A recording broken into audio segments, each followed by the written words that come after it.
Mablethorpe has pride and dignity. Stop the New World Order. Welcome to Panwo TV, and welcome to this. Here I am in Postcard Central again. This is a video I may not upload actually. I've only literally made the decision to make this video now. This is why I haven't got my Sony camcorder with me. So I'm on my mobile phone. I'm off on my way to do the Mablethorpe talk.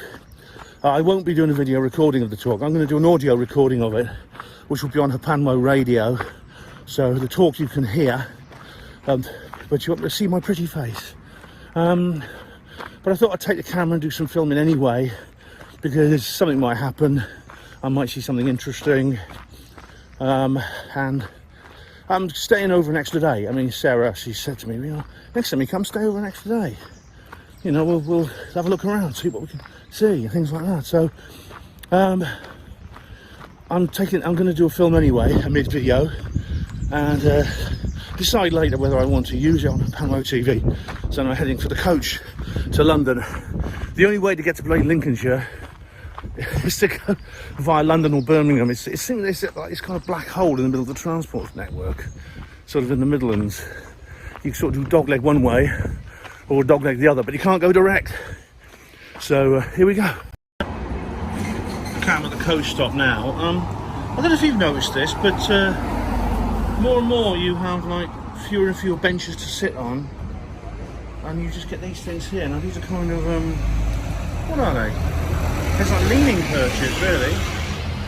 They're kind of leaning perches. You can't sit on these. I mean, they're kind of like, you know, you can't sit on them. You sort of lean on them, perch on them. And if you are like me, sort of big bottomed, shall we say, they're pretty much useless. I don't know why you have these. Maybe the government just want us to be more animated. They don't want us relaxing. They want us to be more on our toes and constantly in motion. I'm going to say more about this in my talk, but there seems to be less and less chances to relax and just be peaceful these days, even when you're waiting for a bloody bus.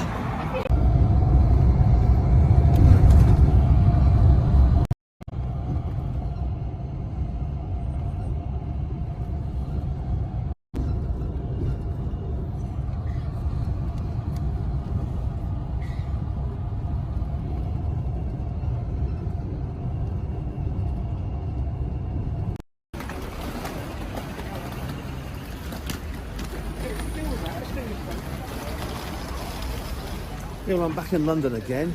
Got my glasses on so I can read the signs and things. And now I've got to make my way to St Pancras Station. I can't stand this place.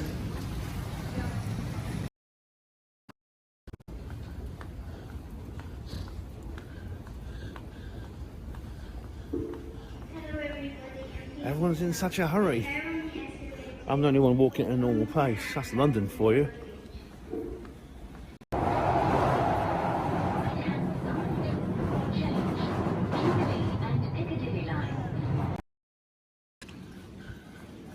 These big tunnels everywhere. Oh, we've seen that, haven't we?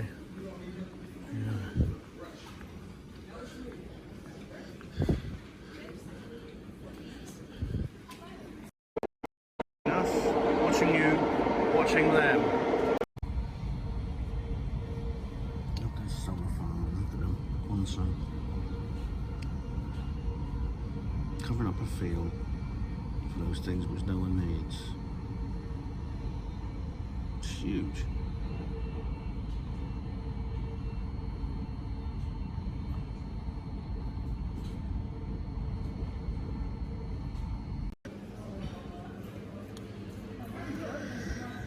No Nexus, no FT. So welcome to Peterborough, everybody. I got here about half an hour ago. I've just been eating something in Waitrose, just a snack. Don't want to eat too much before I go on stage. Sarah's daughter's going to come and pick me up at some point. I've got to meet her here in not long now. It's been a pretty uneventful, quite easy journey, despite warnings of delays on the tube. I think what I noticed on my journey through London, and indeed you saw me filming a couple of things, didn't you? There's been quite significant change. I'm noticing, and it's windy around this side, so I'll go here. There has been something of a change, something of a significant change, I think, since I last went through London, which wasn't long ago. What was it for? What did I last go through London for? I can't remember. But anyway, there has been a change. Those posters that say, there's that poster saying no touching, warning people, you know, touching people, other people without their consent is a bad thing to do, and it can result in this guardians of the tube people getting in touch with you and things like that. And well, I mean, I think, isn't it obvious, you know, that touching somebody else without their consent is wrong? I mean, it can be one of two things. It can be an attempt to do violence to somebody. You know, if you put your hand on another person, it could be to hurt them. It could be a non-consensual sexual advance, or it could be to steal something from them. For example, putting your hand in their pocket. Now, isn't that obvious? Isn't it obvious that's the case? I mean, why do we need to be told these things? Why do we need posters up warning people? And there was another one which was warning against catcalling.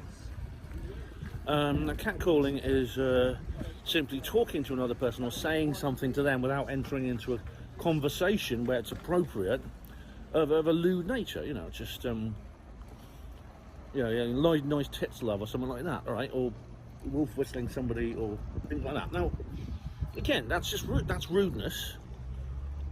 And isn't it obvious that that's the wrong thing to do? Now we have posters up. And I mean, there's even some posters. I wrote an article on, it was actually on my Substack. I couldn't put it on Blogger. They deleted it. It was too politically incorrect. But I put up an article called "The Offence of Being Stared At," because there were posters. I don't know if they're still there. They may have taken them down now. But for a while, there were posters on the London Underground. I didn't see any, saying that obtrusive staring at someone else, at another person, could be construed as inappropriate behaviour. Now the police can be called for these situations now, and they can issue you fines or even a prosecution. Now, again, I mean, gawping at somebody, like, you know, in a way that makes them obvious you're doing it, in a way to make them unhappy, I find that intimidating. I'm sure other people would find that intimidating too. Now, the thing with it is, I mean, it's pretty obvious that these rules are going to be applied selectively, and every single one of these warnings says, brackets, should say in invisible ink, brackets, if done by a white male. It's pretty obvious that's the case. And I doubt if no one else is going to be affected by any of these laws or anything like that. But what it does is, it puts people on edge. It reminds you that you're constantly being monitored and your behaviour is constantly being coded and profiled, and you're never free. You're never at peace. You know, even if you know very well that something is wrong and something is a violation, you still have to be reminded that it's wrong, because the state is still there to tell you what to do. The state is still there to inform you that what you did was wrong.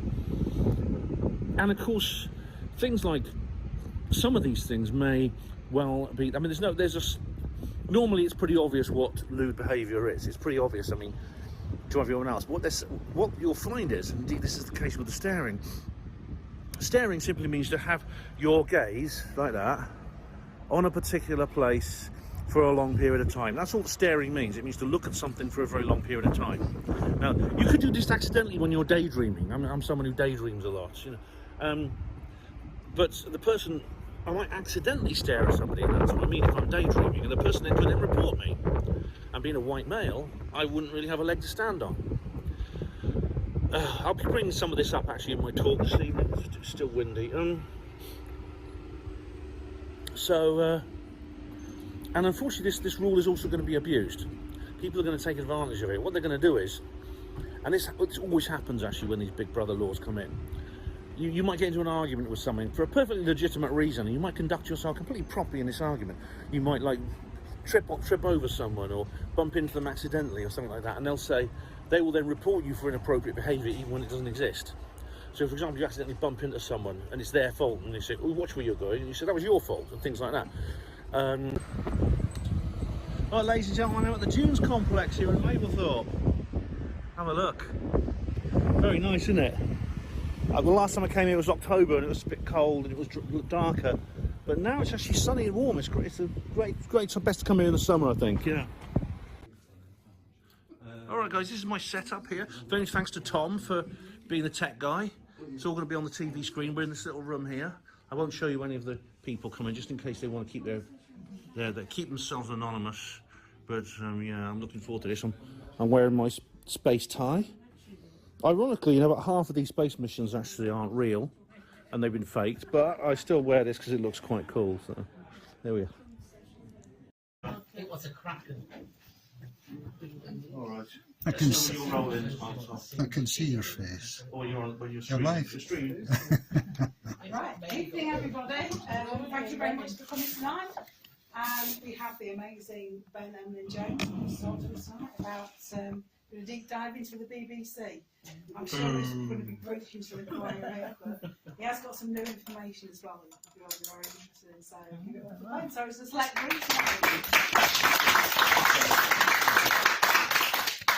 Thank you very much, all of you, for coming here. It's great to be back again, and I see a few familiar faces. Others I think are new, but it's great to see you all. It really, really is. And the best thing is that right now I'm upstaging the BBC, and in fact I'm upstaging all TV networks, because you guys could be at home just watching TV as normal, and you're not.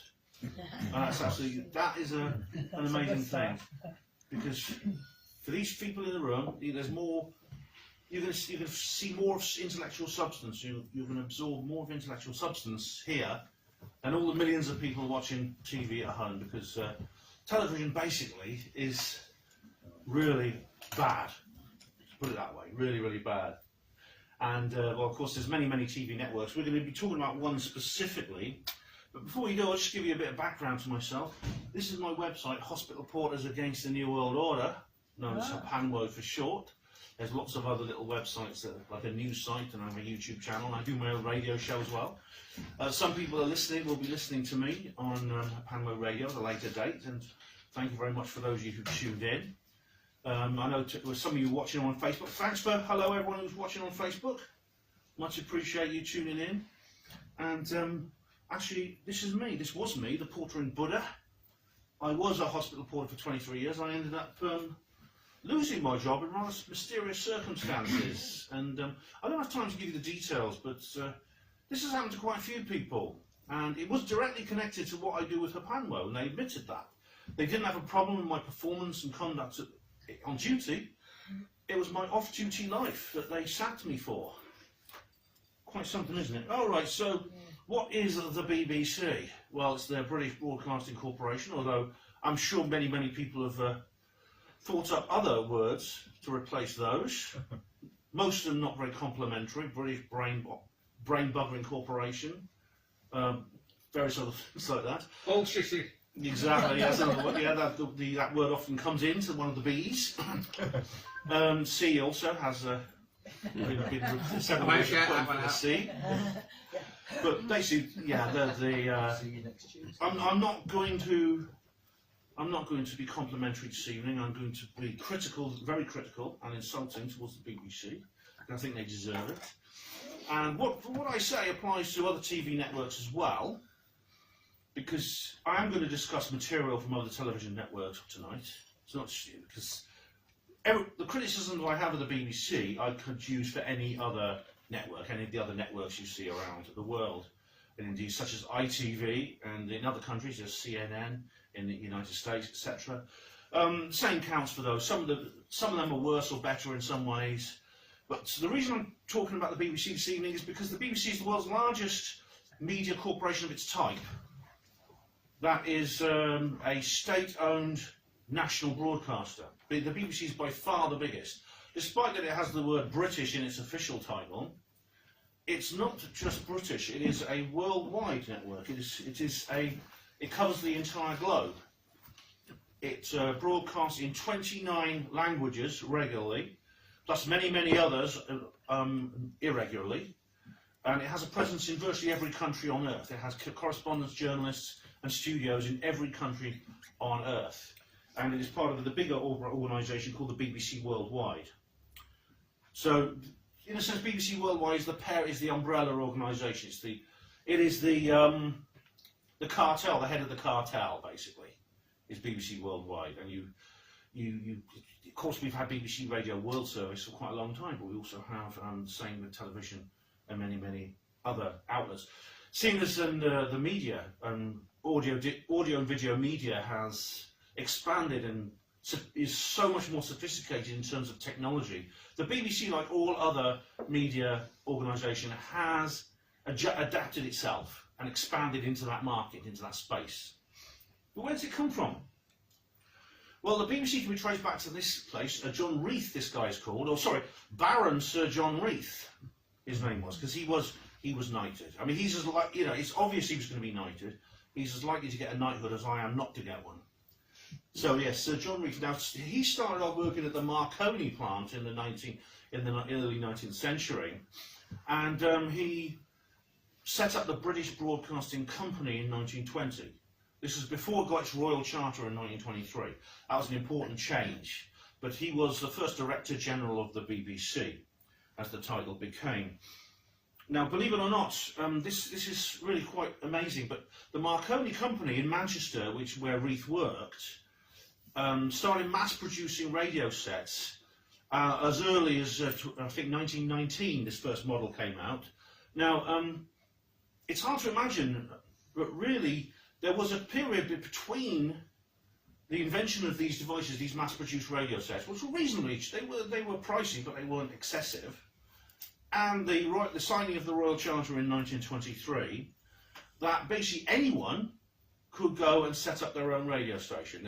You could broadcast a radio show of your own using one of these devices without any regulation at all.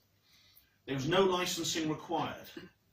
You could be a radio broadcaster until the charter was signed. Once the charter was signed, licensing came in, and from that moment onwards, no one could actually have a radio station without permission from the government.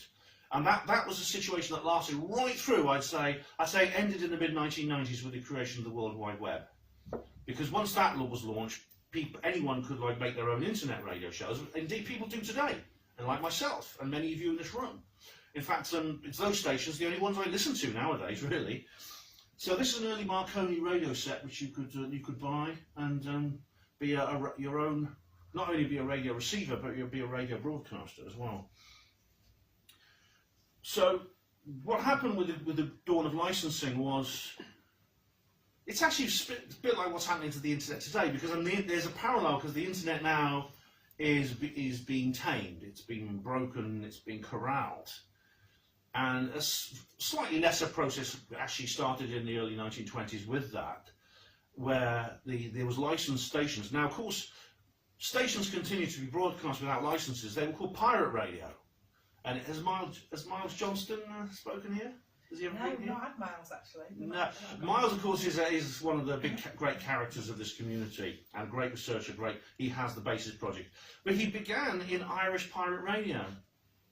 He actually was part of the Irish Pirate Radio Network, and this is Radio Caroline. This is one of the most famous pirate stations of all, the most successful, because the government couldn't touch it because it broadcast from a ship out at sea beyond British territorial waters, so no one could touch it. Miles himself set up a radio station taking advantage of the internal border in Ireland.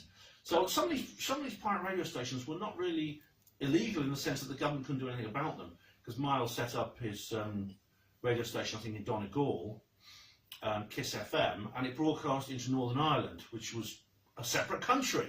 So there's nothing the police could do about it. And Radio Caroline was similar.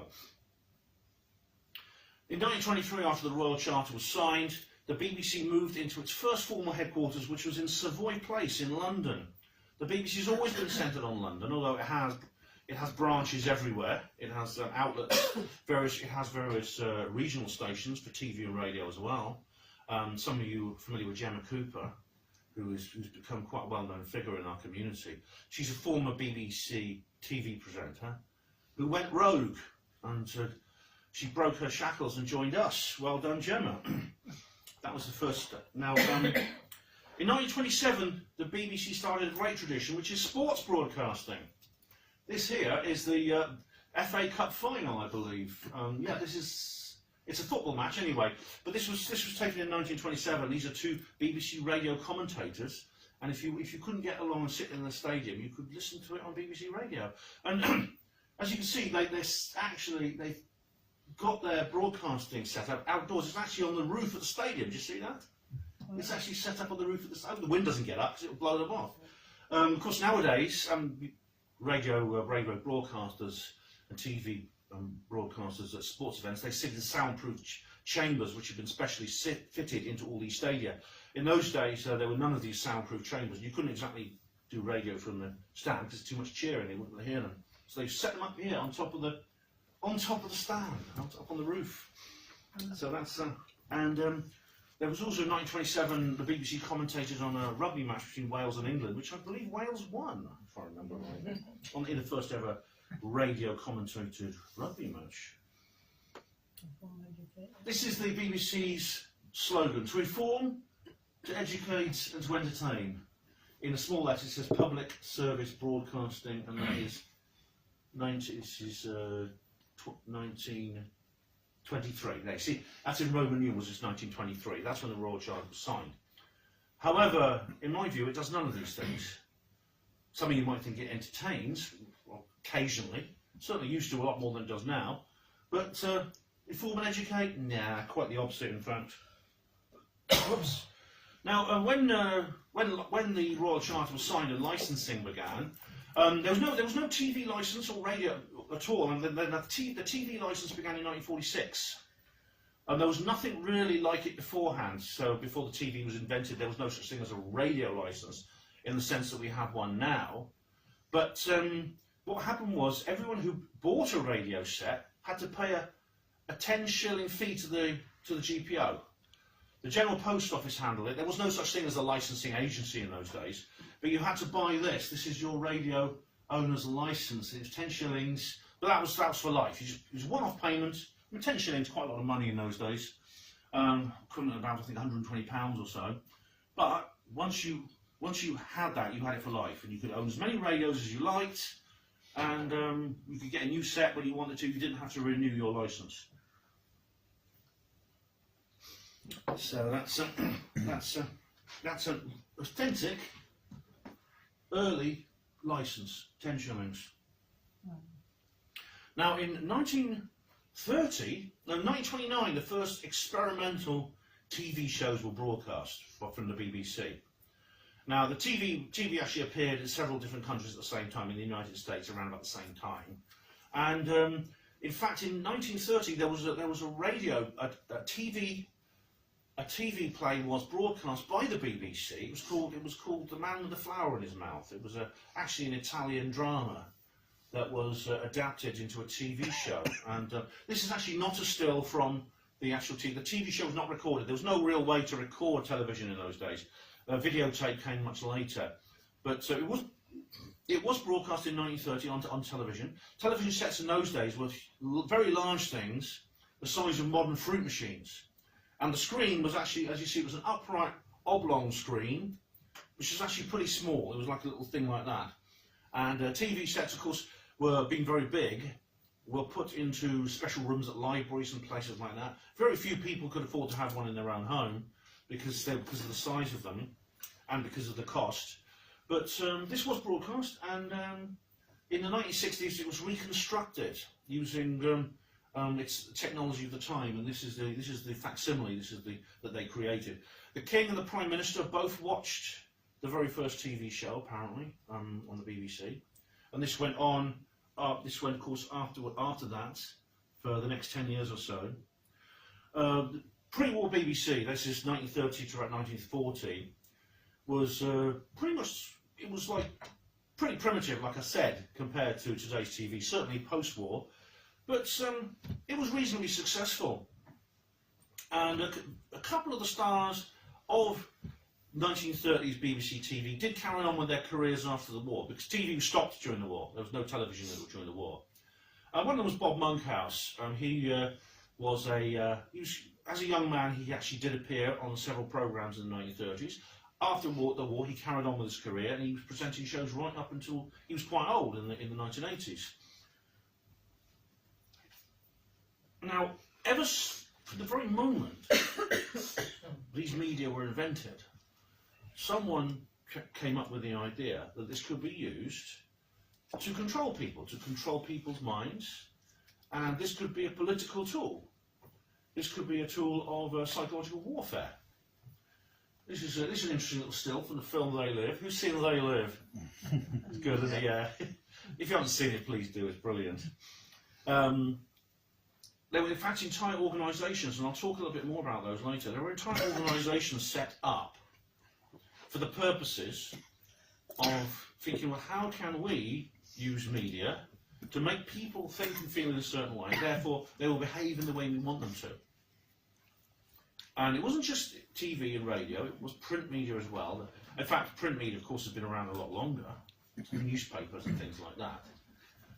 But this was the first time people realised the potential of television and radio as ways and means of delivering, rhetoric and indoctrinating the public. BBC TV's first purpose-built station was a place I actually saw today. I went past it on the train, Alexandra Palace. This is it. As you can see, they've still got the transmitter there at the top there. There was a purpose-built TV. That was the first BBC TV centre was there, and various things. Most famously, the coronation was broadcast from their old the lizard, the old lizard breath, getting the crown on her head in 1952. Now, funnily enough, was it 53? Sorry, 53. Funnily enough, contrary to popular belief, this was not the first televised coronation. In 1937, when King George VI, the Queen's father, when he was crowned, there was a BBC outdoor broadcast there too, which was handled from Savoy Place, from their headquarters at Savoy Place. Unfortunately, there's no recordings of that, but there are some Pathé newsreels. There's plenty of, you can see the Pathé newsreels of King George's coronation if you want to watch them. They're pretty much the same. They haven't changed. They're the same as the one we've just had with Charlie. He's had the same. They go through the same rituals. Did they have death going through the back? Oh, I don't know. I'll have to check. maybe that is part of the tradition, Sarah. Yeah, maybe that's part of the tradition. Oh. You're all a bit hot. Sorry, it's so hot in here. Sorry if you're warm. Apologies for that. We just thought it'd be better than the big room. Now, in 1932, the BBC moved into its first purpose-built studio, a broadcasting house. This was on Langham Place in London. And this post was taken by me because I decided to visit the place. Now, you can do tours there, but you have to book them in advance and answer. I don't know if you have to answer questionnaires to make sure you're not an undesirable person. I don't know whether I pass that test. I'm not sure. But to be honest, I think it's just a tourist thing. You can just turn up and you may have to get a security check. But then I'll take you on a tour of Broadcasting House. Now, this is this building was designed and built absolutely purposefully as a TV studio for the BBC, their first purpose-built premises. And it has a kind of Art Deco-like feel to it, it's kind of conical. Some people have compared it to the Babylonian ziggurats and things like that, which I must say it could be, you could describe it as being a little bit like that.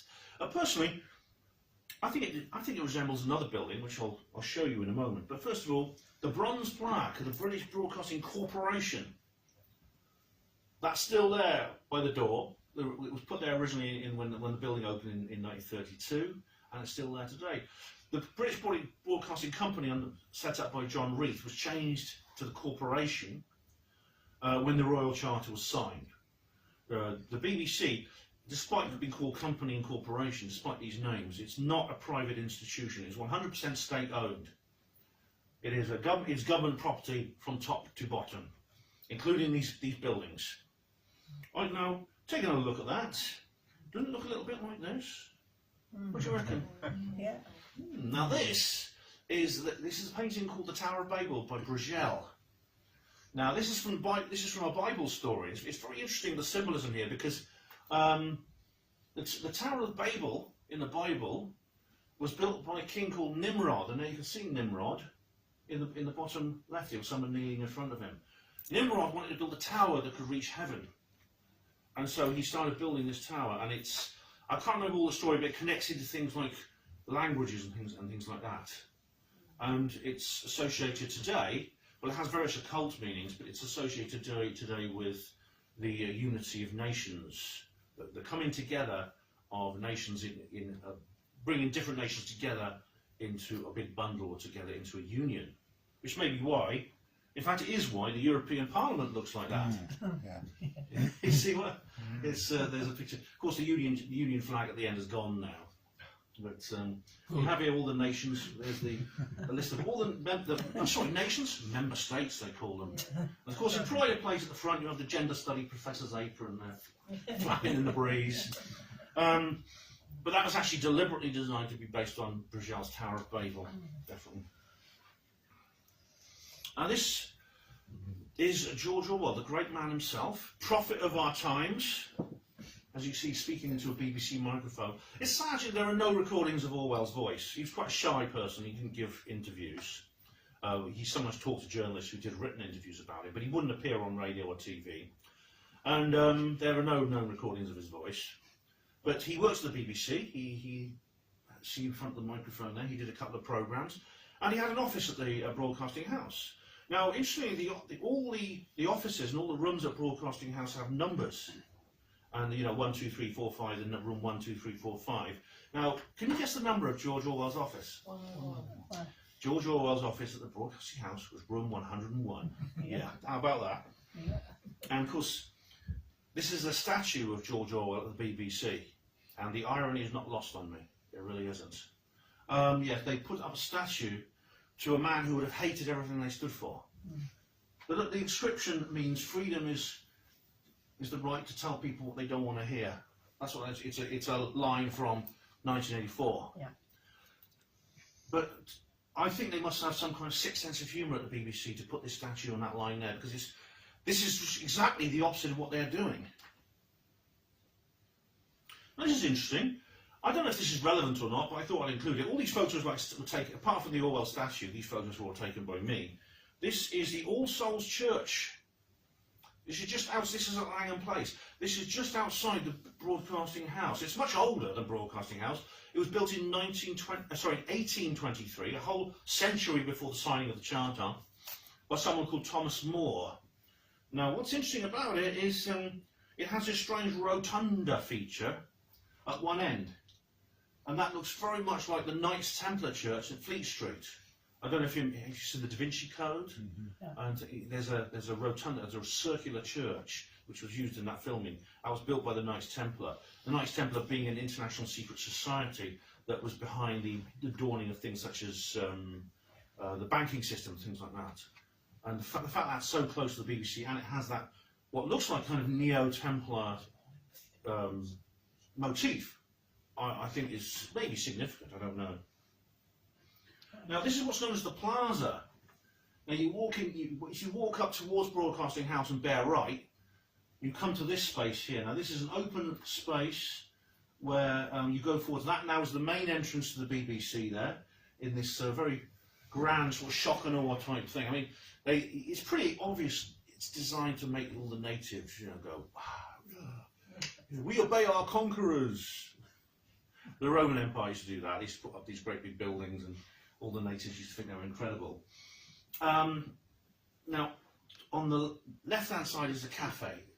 Now, that cafe used to be just for staff at the BBC. It's now open to the public as well. The idea is there's some kind of accountability, so you can actually go in there and you can mingle with the staff. Even the presenters go in there, and you can sort of sit at the table with your favourite presenter and talk to them. It's open to the public. It's supposed to be open, you see. It has this idea of public accountability and openness. So you can sit there with coffee, you can reach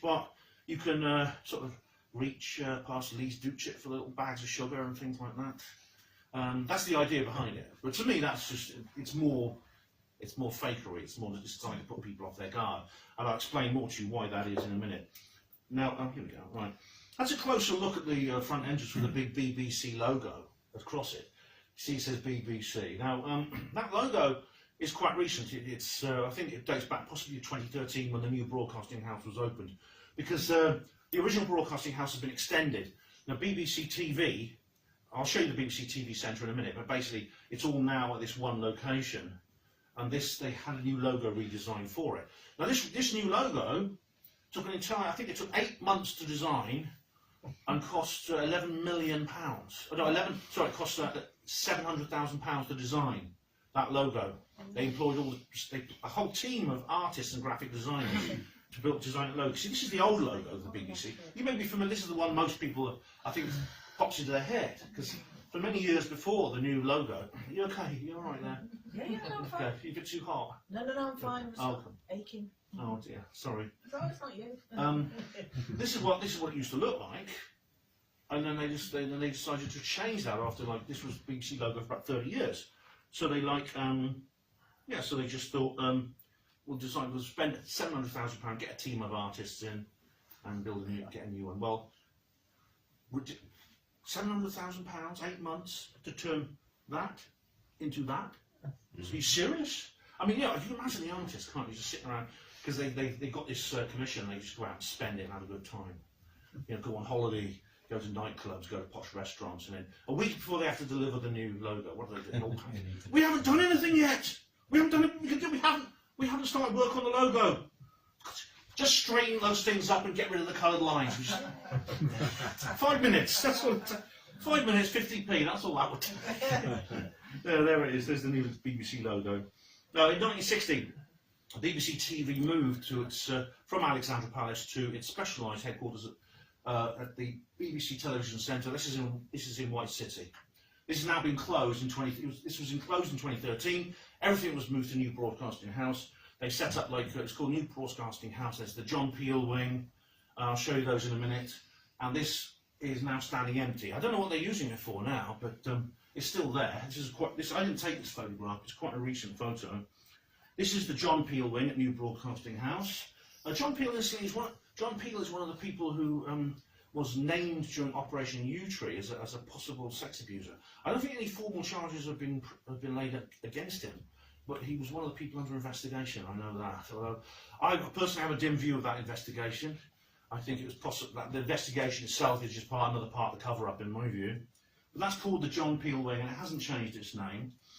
Now, you see there's like a little ice cream cone, like conical structure on the top there. Very interesting. And there's a closer look at it. Yeah, I took that photo. It is actually a memorial to news reporters killed in the line of duty. So these are mostly war correspondents who go to war zones, and they go out with the soldiers into the field, and they end up, some of them end up injured and killed. In fact, the death rate, the casualty rate for being an embedded reporter in a war zone is actually higher than that for the military. So I don't know why that is. Possibly because they take risks that maybe the soldiers wouldn't, because they have to get the story, you know. But every evening at 10 o'clock, when the news is broadcast on TV, that lights up.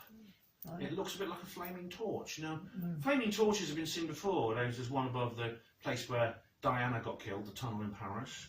There's one on the grave of John F. Kennedy. There's several others. It's an occult symbol, and it's often used. It often has secret negative purposes. Now, inside the plaza, if you look, going back to the plaza now, if you go in there, you'll see there's paving slab. And on the paving slab, there's words written. And you see you have Zambezi, Orinoco, Fiji. Now, what you have things like Orinoco, Fiji, Isle of Wight, St Helena. You have the names of islands. There's one, I noticed the names of islands. Then you have others. You have Alcatraz, San Quentin, Wormwood Scrubs, the names of famous prisons. And then you have Auschwitz, My Lai, Rwanda, the names of famous massacres. Glencoe is another one. I remember seeing Glencoe, and there was a massacre there in Scotland. And I thought to myself, why are they naming it? Maybe you could see putting the names of islands and rivers there. Maybe makes sense because it's talking about the world. But then they have famous massacres and famous prisons. So I don't understand quite why the BBC do that in their plaza. I don't quite understand their point. But there's several little gratings as you walk through the plaza, and you can hear BBC radio being broadcast from under your feet, from the depths of hell, from Hades it comes up. And That's what you get there. You get things like that. Now this is actually, it's actually changed now. These were the titles for BBC News, which you used to get when when it came on, one of the major news programs came on. This is the early morning, 6:06:09. Probably you remember this. There's Broadcasting House. What you would do is there'd be pictures of various news reporters around the world, and they'd be doing their jobs. You know, some of them would have their little pith helmets on and flak jackets because they'd be in a war zone, and they'd be writing to the BBC for immediate broadcast, and they'd be sending these messages. And then you'd see these big lines of light flying through the sky. You know what I'm talking about? You've seen this? Flies through the sky, and you hear this. The music comes with it. The BBC News theme is played in the background with all the percussion. Dum, dum, dum, dum, dum, dum, you know. And all these lines were sort of like flying through the sky, and they all sort of land on Broadcasting House like this. And this is symbolic of lines of information and news and reports coming in from all over the world to Broadcasting House, and then it would cut to a scene of the newsreader standing saying, "Good morning, this is the news." All these lines of information coming in there and finishing just for you, the viewer, to see. Pretentious bastards. Honestly, how cringe. The concentric circles as well, it's a hypnosis technique. Ah, yeah, oh right, yes. It is. There's a lot of hypnosis that goes on TV. I mean, I don't have time to get into things like subliminal messages and things like that, but there is a lot I could say about that. Now, this is we're going back to the plaza now and the cafe. This is still there. I took this photo myself. Above the door to the cafe is this bas relief, which was carved by someone called Eric Gill in 1932, when the Broadcasting House was opened. And you see here three figures dancing. This is a scene from William Shakespeare's Midsummer Night's Dream. The figure in the middle is called Puck, one of the characters in this Shakespeare fantasy. And you see two girls dancing on either side of him, and the girls are lifting their skirts up. Does that worry you? Should do. This is the most famous Gill sculpture on Broadcasting House. This is Prospero and Ariel. These are two characters from another Shakespeare play, The Tempest. Now Ariel is, as you see here, is portrayed as a child standing in front of Prospero. Now, what's odd is that Ariel, if you're familiar with The Tempest, you might have seen it. You may have seen the various videos and movies of it, or been to the theatre and seen it. It's a fantasy about some people who visit an island, and on this island there's all kinds of strange people and creatures. One of those is this fairy-like being, this waif called Ariel. Now, Ariel is of indeterminate gender. Sometimes, Shakespeare uses the masculine pronoun, but Ariel has often been played by a girl in productions. You often see Ariel portrayed by a girl and is addressed with she, he, she, her, they're female pronouns. Which is a bit worrying. As you can see here that Gill has given Ariel visible genitalia, which is odd. Now, it's a bit disturbing to see that on the front of the BBC. In fact, a very decent, publicly minded individual decided to get a ladder and climb up and hit that with a hammer. But unfortunately, the police came along and dragged them away before they could do any serious damage. But it was a nice try. Not that I'm advocating that, ladies and gentlemen, in Minecraft only.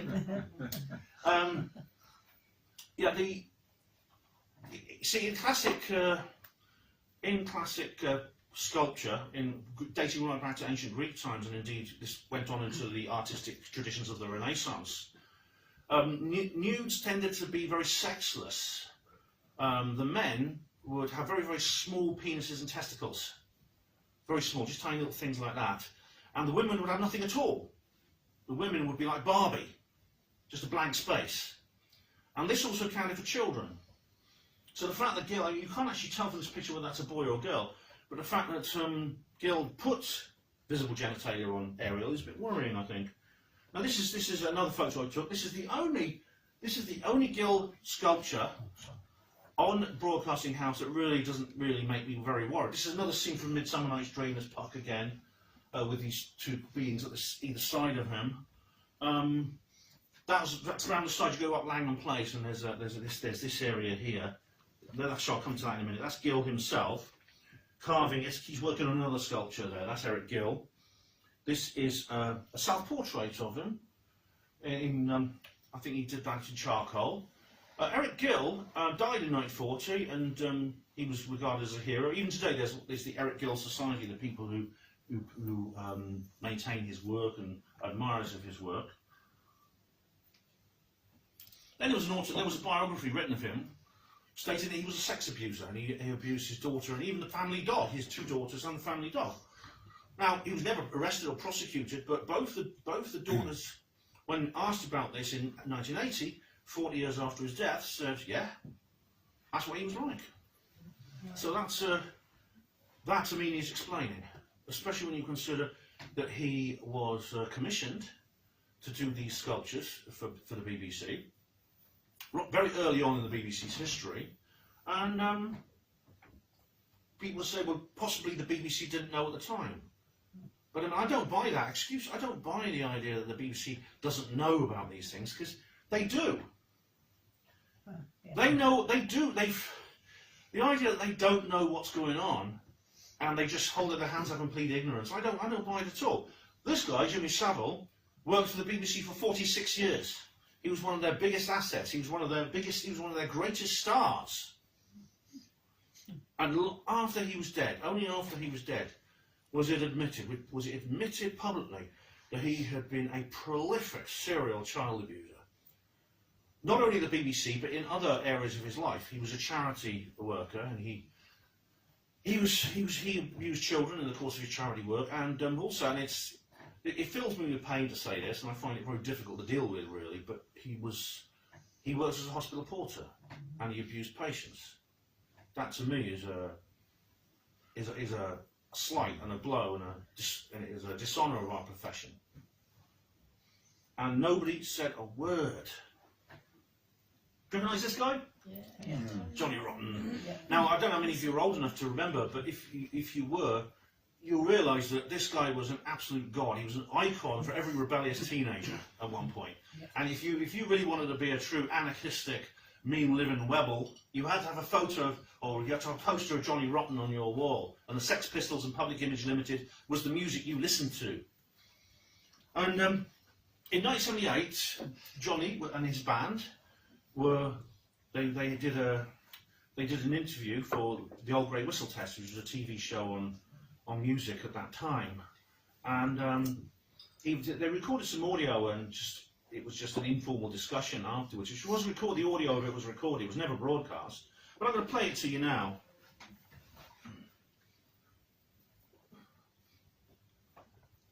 So I haven't made a PowerPoint for this. I've just got it all sort of wrapped up like that. Here we go.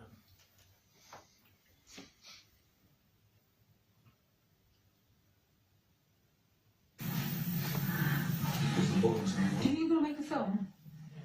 Huh? Would you like to make a film? Yes. Yeah, I'd like to. A lot of people. How many people? Oh, about 200. And they'd all be famous names. I'd love to get Jagger on film, but I bet he'd never do it because his ego would be deflated or something absurd. Might be good for his public image. Yeah. So who else is on the list then? On the goner list? Oh, it's endless, believe me. It's easier to list the people I don't want. A serious thing. All 5 of them. So how are you going to go about this matter? I don't know. I just want to make a film of it. On film, I'd like Jimmy Savile. I think he's a hypocrite.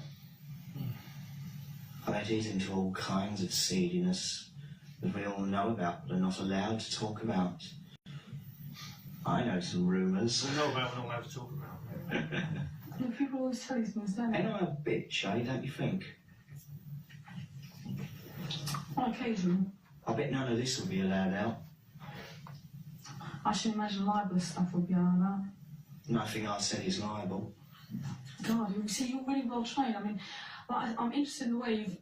Because when you started out, right, in making music, you were very naive because you never thought about what it would entail and what it could lead to in terms of lawsuits, etc. Mm-hmm. So you've really learnt the hard way.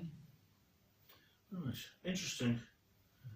He said, first he says that what he said about Mick Jagger is obviously like jocular. He didn't really mean it, but then when the subject of Jimmy Savile comes up, he starts to sound more serious, doesn't he? He starts to sound graver, and then he said he's into all kinds of seediness. Then he said, I've heard things we're not supposed to talk about. Why are people not supposed to talk about it? I've found out recently, Morrison, actually, the song Panic was about Jimmy Savile. That might have been his way of getting them word out. Yeah. Morrissey's a good guy, I like him. Yeah, Very... and when you listen to the lyrics, it's quite obvious it was about Savile. Right. But he's never ever admitted in public it was about Savile, but it's pretty obvious it was. A lot of people knew about it. It's a sad thing, because I'm going to give you some more examples, and I have mixed feelings about these people. I'll explain why, but there's other examples. This is Johnny. This is when he was being interviewed by Piers Morgan more recently, and he explains again about what happened, and he refers to himself kind of, well, I was proved right, wasn't I? But why didn't he say more at the time? And why didn't this lady, Esther Ranson? Yeah. What the hell? I mean, it's unbelievable. The founder of Childline. Yeah. I mean, I remember the launch of Childline. Do you remember? I watched it. I was a little kid. I was allowed to stay up and watch the launch of Childline. It was a big special, all-evening broadcast. 800 11 11. Do you remember that? Yeah. The kid in the phone booth, to protect children from abuse. And then, but when someone brought up the subject to Jimmy Savile, I'll play you her response.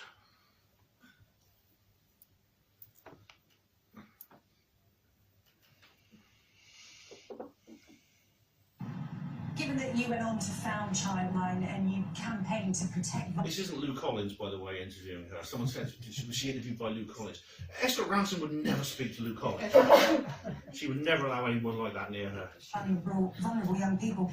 Did you not ever think of taking up these rumours, not perhaps with the authorities, but at least with BBC bosses?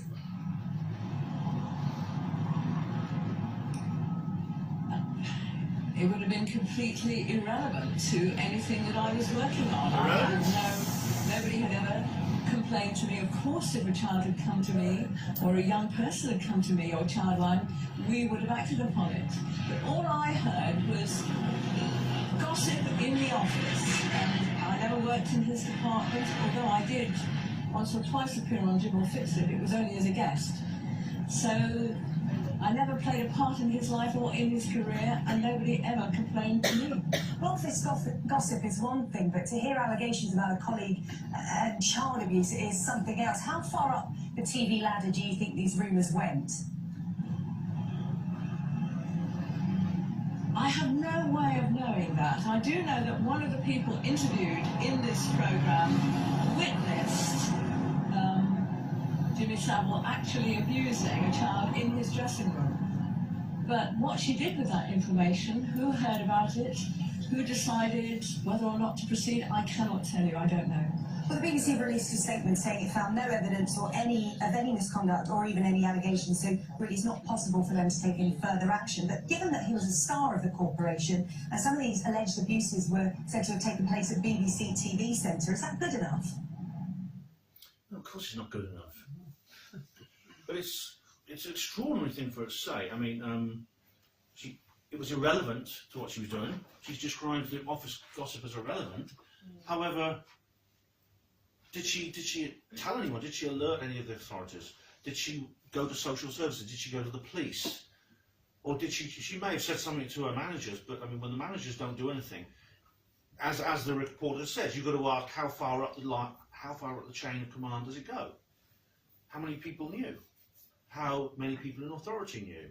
And if everyone was talking about these things, and even someone who witnessed an act of abuse, and she just says, well, it's not my department, what's it got to do with me? Her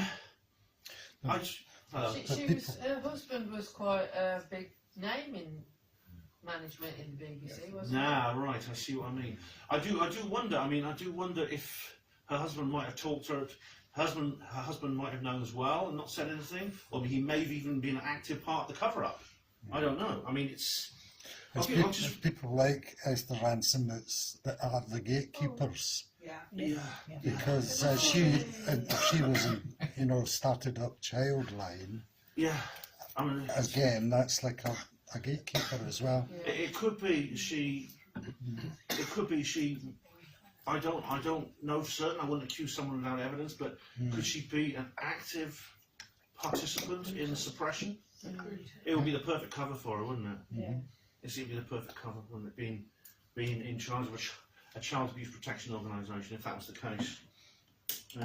Now, there was, I think, a token response. I'd say it was a case of the BBC. They had to be seen to do something, because so many people were talking about Savile after he died, and then there was what we just heard, the two things we just heard. It was in the news. It was everything. It couldn't be put in the closet anymore. So the BBC had to say, yes, we're going to do something about this. Because their line, the unbelievable line was, oh my God, we had no idea. This guy was our biggest star for 46 years, and we had no idea. And that's unbelievable. That is completely incomprehensible and incredulous that they had no idea, and there's nothing they could do about it, especially when he was being so blatant. Children were abused on BBC premises, in BBC care, numerous times, from I think it was 1960 when he began presenting Top of the Pops. And BBC then, what they did was they said, what many organisations do, so they can try and preserve some of their images. All they want to do is to look good. They just want people to stop talking about them and stop accusing them. So they carried out Operation Yew Tree, and it involved the arrest and imprisonment of Rolf Harris. I just looked through the basics of the case. I'm not convinced this guy was guilty, to be honest. What he may have been, he may have been a convenient piece of meat to throw to the crocodile. He could have been a convenient guy to shut out the pen for the wolves. In which case, in a sense, it's his own fault. Why was he working? He must have heard about these allegations too, and would have been a tacit collaborator, just like Esther Ranson, just like Johnny Rotten. And he decided, so in a sense, it's his own fault for working for that kind of organisation. But he was arrested, he was imprisoned. And this, whether he was guilty or not, the BBC can then say, well, look, we've done something about it. We've discovered some historical rape allegations and things like that, and we've actually done something. We prosecuted somebody. See, it's not our fault. You see, if we'd known back then, we would have done the same. And now, Janet Street Porter, what she says is very interesting, because I think this woman is far more intelligent than the others. She's far more crafty. Because she is actually, she clears her own name. She does it in a very, very clever way. Well, I started in television in 1975, and I worked first of all in commercial television as a presenter. And there was definitely a culture where there was inappropriate sexual behaviour, not necessarily with underage boys and girls, but there was a culture in light entertainment that made me feel uncomfortable. I was in my late 20s, I wasn't, there was nothing I could say or do about it, but I was aware of it, of things going on in dressing rooms. So it's not just a BBC thing. I think you'll find it's across commercial television as well. What, with underage girls? No, I'm not saying with underage girls necessarily, but I'm saying inappropriate sexual behaviour with quite young people. They might not have been underage. When I went to the BBC as an executive in the late 80s, about 1987, I was aware of the rumours about Jimmy Savile. I was also aware of rumours about other people. There was a culture, and it was a generational thing. In areas of light entertainment, behaviour was tolerated. I feel the reason why these women never came forward before was nobody would have believed them, because Jimmy Savile raised so much money for charity, and he used the money that he raised for charity as a bargaining power to buy silence from national newspapers. And if ever there was a time when someone might have blown the whistle on him, he would threaten those newspapers and those reporters that charity money would not go to those hospitals. And I know a female journalist that went to interview him that said straight away, I was really uncomfortable. His behaviour was totally inappropriate. But women, you know, we're going back, you know, to the late 80s. Even then, entertainment on television is a very male-dominated area. If you just wouldn't have had a voice. I feel the women have come forward now because he's dead.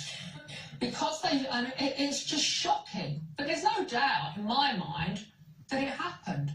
No doubt at all. And is it right that it should be investigated now? Absolutely. The question is because absolutely, he's dead. because we, you know, I don't want to talk about people who are around now, but we want to send out a really clear message that if you're underage and if someone's in a position of power because they're a well-known TV presenter or producer or director who can hand out fame to a younger person, you must not abuse your position.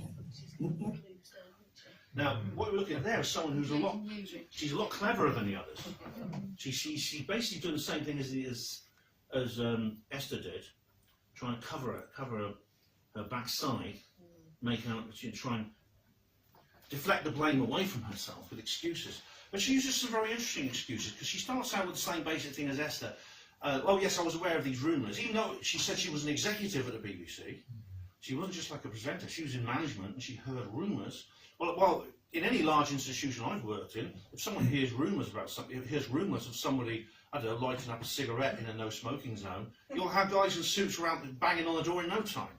Yet, she heard rumours about the abuse of children in the changing rooms, in the damn dressing rooms where the stars were, and young children under BBC care on BBC premises. And, oh, I was an executive, but it was just rumour. What could I do? And then she plays the feminist victim card. Do you notice that? She says, look, I was just a poor woman in a world of oppressive white men. And they control everything, so women couldn't do anything. And then she comes up with a conspiracy theory. She says, well, Jimmy Savile was paying he was threatening the national newspapers if they said anything. He was threatening these charities. Well, there's no evidence of that, I've heard, that Savile personally was threatening anyone. As far as I know, Savile didn't need to threaten anyone because he had so many collaborators in the media, in the BBC, in the NHS, where he was a hospital reporter, everywhere.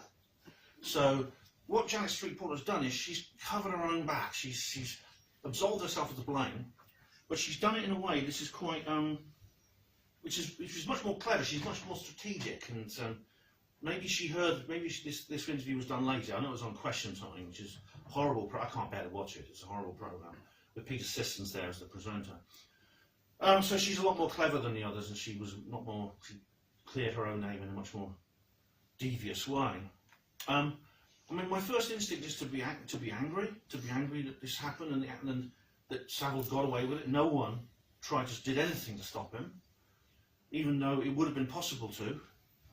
As I said, you know, they will stop other people doing other things. If you're caught stealing money from the office, you'll be caught and you'll be dealt with. Almost any other offence, but this was a far more serious offence, and nothing was done. And I feel angry with these people, but at the same time, I'm aware of the pitfalls of human nature and psychology, and I think to myself, what would I have done in their situation? Well, I tell you what, if I'd done what they'd done, I'd been very ashamed of myself. I think we all would. But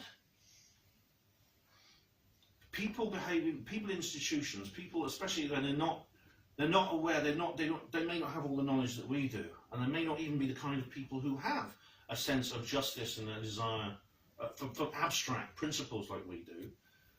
When they're in a situation like this, they will generally behave pretty much like almost like robots. Have you heard of the Milgram experiment? Yeah. This was an experiment where some people were put in a position they were ordered by a man in a white coat and a clipboard, like he looks like a doctor. They were ordered to give electric shocks to someone they couldn't see behind the screen. And they press the button. They'd tell the person to answer a question. If they got it wrong, they have to press a button like that. And you hear this blood-curdling scream coming from behind the screen. And the guy said, what was that? He said, you just gave him an electric shock. Every time he gets a question wrong, give him another electric shock. And after a while, the subject is ordered, because it's the guy on the other side of the screen is actually one of the people doing the test. every time the person gets one wrong, he turns the power up a little bit more, and he gets another electric shock. And there's a red button at the end of on the end of the console, where if you press that, you give the person on the other side of the counter, on the other side of the screen, whom you can't see, you give him a fatal electric shock. And every time you say, maybe we shouldn't do this, the guy with the white coat says, no, carry on with the test, carry on with the test. I'm the doctor, I've got the white coat, carry on with the test. I think more than 95% of people just obeyed, even to the point where they pressed the red button. We have to accept that for most people in large institutions, what we're looking at with Johnny Rotten, with Esther Ransom, with Janet Street Porter, are people who really behave pretty much as most people do. Most people who don't have abstract principles, they're just trying to live, they're just living their lives as normal. They don't really encounter these kinds of situations much. And when they do, they tend to become emotionally limp. And they just go wherever they're told to go. And that's a sad fact. If you walk up Langham Place, this is the side of the building from the western side, and you go round the corner, you get to something called Hallam Street. Now on Hallam Street, the Broadcasting House, there's this, it's meant to be transparent, it's meant to look like they're open to the world and everyone can, it's nothing hidden, there's nothing secret, and you have this window where you can look in. Now there's some offices there, and in the distance you see, it's actually a basement level, is the BBC newsroom. You see the lights at the top there. And I took this photograph through the window, but you can see my reflection because there's actually 2 layers of armoured plate glass with a gap in between. There's like a 3-foot gap between them. So that's not very sort of open in my view, but yeah, I took that photograph through the window there like that.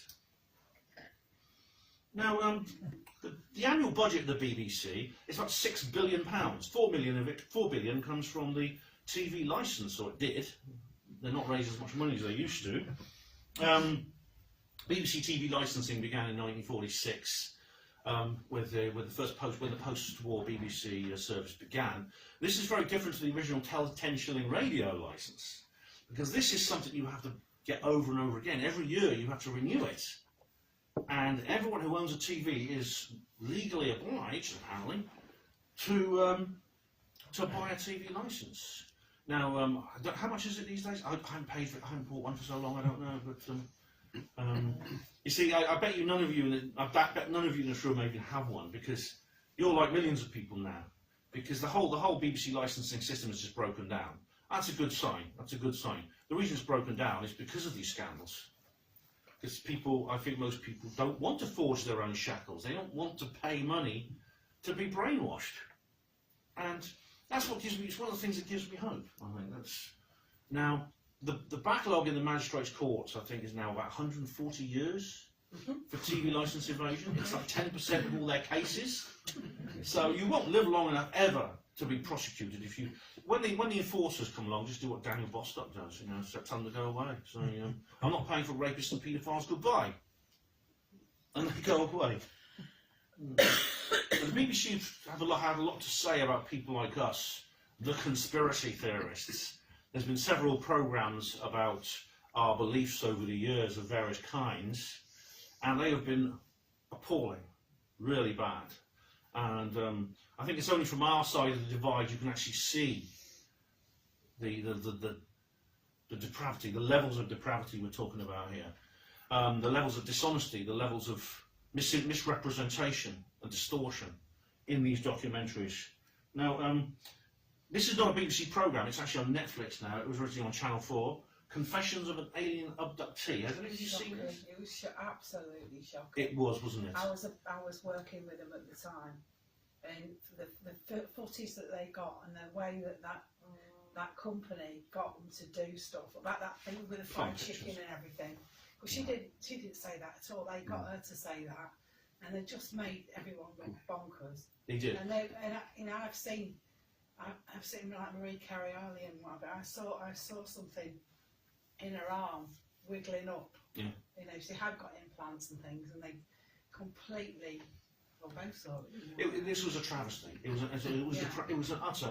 dire. Yeah. Now I was asked to take part in this myself, and I declined. I told that there were some people from Plum Pictures at the Nottingham AMAS conference, and they were going around asking if they could film us and asking for an interview. And there was this very pleasant young lady who's the director, and there's a team with her. They were all quite young. They looked very, very cheerful. They looked very enthusiastic. And she actually said to me, you know, she said, I said I didn't want to be interviewed. I said no thanks, but she said, you know, this has been an amazing project for me. It's really changed my life. She said, and smiled. Like she was like a wooden mouth in her mouth. Now, if you watch this, as Sarah's just said, this was a total distortion of the situation.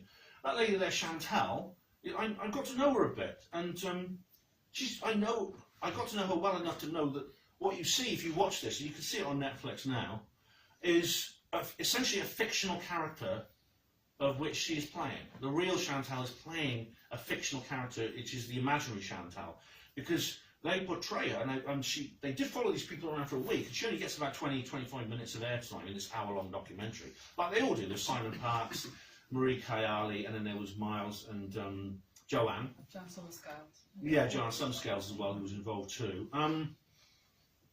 It was all edited down to about 20 minutes, and she's made to look like some mindless spinster who's just completely and totally scatterbrained, and she's nothing like that. She's nothing like that. She's a loving mother, and she has a son. Her son is interviewed too, and she's made to sound like she's some kind of like overbearing mother hen who's dependent on him, which she's not. She has a partner as well who they didn't film because they wanted to make out she was single. They wanted to make out she was like a single mother, but she has a partner. I met him, so she's not married. She's living with a man, and it's appalling. I mean, these people are all furious that this happened, and it should never have happened. They should never have taken part. No one should have encouraged them to get involved with this. They shouldn't. I think they all got caught. Going back, sorry, Yeah. Ben, they all got caught up with the fact that it was like, oh, this is going to be different. People are really going to like believe you now and what have you. It was the proper led up the garden path with it. They all say that. And Joanne and Miles as well. I'm not, you know, absolutely, it destroyed their relationship completely. It was such a sad time because progress was being made, wasn't it? Yeah, it was. The Amash project was really, really a good thing until this moment, and it was. I mean, I would hope that the people involved would, who I say, the researchers. I mean, I think the experiencers have to be cared for. They have to be treated and cared for. The researchers who look after them, really, hopefully they've learned a lesson and they don't get involved in these things again. I mean, some people, as I say later, some people think they can ride this dragon and they can't. And you should never have anything to do with these people because they are professionals. They are professionals when it comes to deceit, and we're just amateurs. If you're honest, people are amateurs when it comes to deceit. These people don't care about honesty. Yeah, absolutely. And now this guy here, Professor Brian Cox. Yeah, we're going to go there because this guy. I bring this guy up again and again and again because he is the epitome of an establishment media whore. This guy was working as a particle physicist at the CERN, the European Centre for Nuclear Research, until 2005 when he took part in a BBC Horizon documentary to mark the centenary of the publications of Einstein's theory of special relativity. And they did a reasonably good documentary about it, actually. But what can I say? Opportunity knocks and a star was born. And before you know it, this guy who was just interviewed for this, he was an interviewee for this programme, he's on every TV show. I mean, he basically, it's interesting because he is obviously intelligent, he knows a lot about particle physics, but he knows sweet FA about anything else. He knows nothing about anything else, but it's about everything else he's brought in to comment on and present programmes about. David Attenborough called this man, this smiling, effeminate, silky-haired gimp, called him his natural successor. But Cox is not a biologist, Cox is a particle physicist, but he just looks good on screen. He can smile, he has shiny white teeth, and he can smile at the camera like that. And he was on this programme called Science Britannica, which, to be honest, the first 2 episodes weren't bad. The third one, he was just literally talking about some of the subjects we talk about, and he was talking about them in a very disparaging manner, and he was just like, oh, he was saying things that I knew were totally wrong, and I could, if I could debate this guy, I'd take him apart within 5 minutes, and I could explain every single thing he was saying. But no one will give us the chance, you see. They never allow us anywhere near those kinds of platforms. These kinds of platforms, the BBC, are reserved for people with establishment beliefs to disseminate establishment propaganda. All we can do is our bit through the independent media, and luckily that's now starting to compete with the mainstream. That's the good news. But this guy, I've got to tell this. How are we doing for time, Sarah? Don't know, not been keeping time. All right. Oh, thanks. I've got to tell you this story. This is so funny, mate. This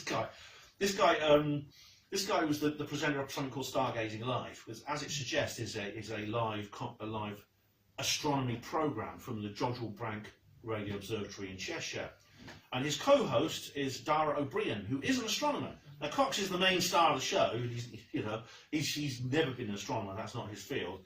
But his like stooge is a real astronomer called Dara O'Brien, and I do wonder what Dara thinks of this guy. I really do, secretly. But anyway, news broke at that moment, and a new planet had been discovered called Threppleton Holmes B.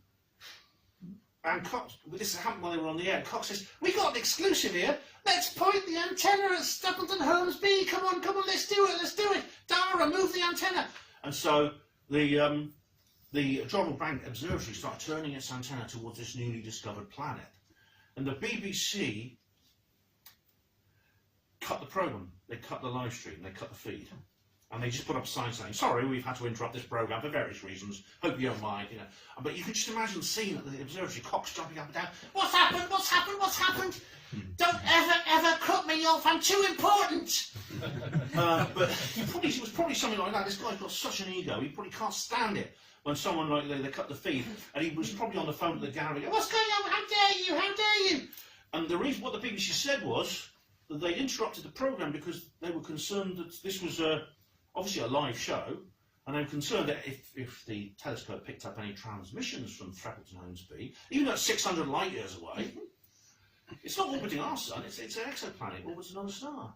They were concerned that the transmissions might break the BBC's editorial guidelines, which means were the aliens going to swear on live TV?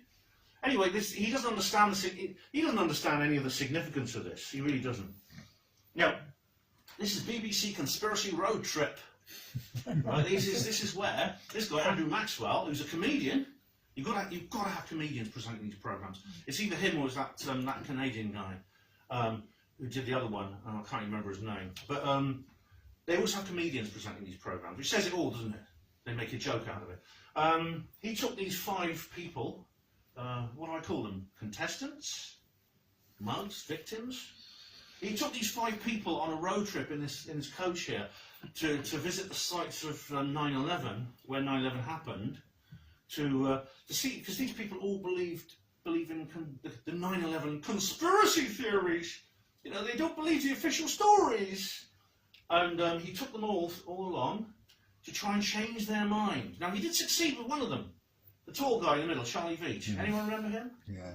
He was actually a very, very big figure in our community for a while. And then he went on this programme, and then he announced at the end. Here's where he does the big. No, I'll come to that in a minute.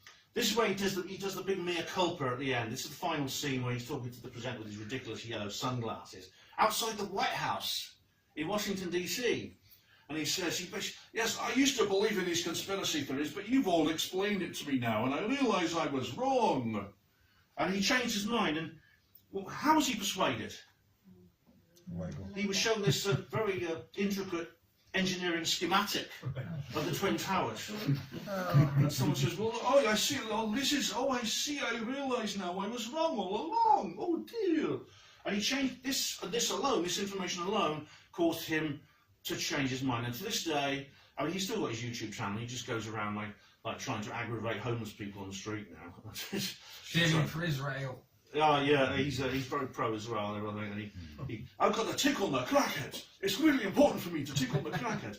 And it's a drama channel now. That's all he does. He's just into drama. But this is the moment he changed his mind.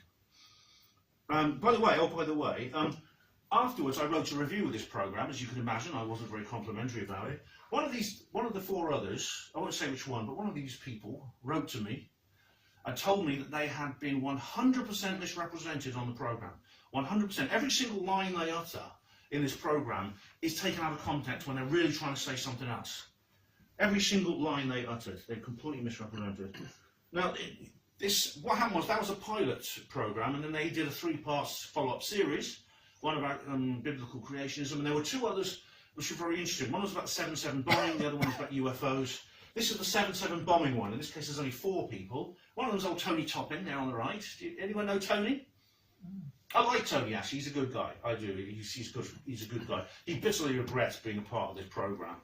And, well, I warned him beforehand not to do it. So, told you so, Tony. Well, we've gone through that process now, so I'm not going to have a go at him anymore. But this is the UFO one. You see here? There's Andrew Maxwell with another fancy T-shirt. And he has 5 other people, 500 willing participants in this kind of brainwashing technique. And he takes them to visit very famous UFO locations to see if he can change their mind, because he doesn't believe in UFOs. And now, I was asked to take part in this series. They wrote Off the Fence Productions, the people who created this.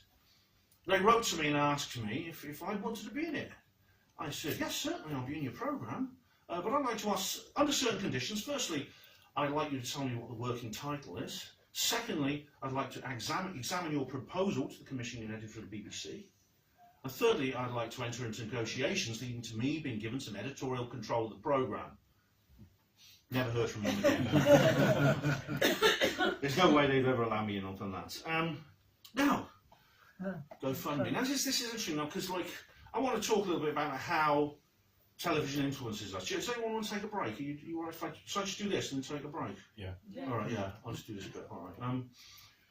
You see, we always get this idea that TV is just TV and real life is real life, and never the twain shall meet, and everyone understands that. But a few years ago, the police received a very strange phone call from the GoFundMe charity, reporting some suspicious activity on their platform. A woman from Manchester, from Birmingham, had started a page called Free the Weatherfield One, and she was raising money for us to pay for a solicitor to represent a woman she believed had been jailed unfairly for a crime she didn't commit. This is the person she was raising money to pay for a solicitor for, Deirdre Barlow. Deirdre is I don't actually watch much. I've watched it a couple of times. Yeah, she's not had much luck. Her first husband left her, her second husband died, and she married another man who basically screwed her over and basically committed crimes and blamed her for it, and she ended up in jail. And this woman in Birmingham was so concerned for Deirdre's welfare, she wanted to pay. She wanted to ask people to give her money to pay for a solicitor. Now, the police investigated, they arrested the lady and questioned her, but they released her without charge, and eventually they chose to take no further action, although she had to shut down the page and return the money.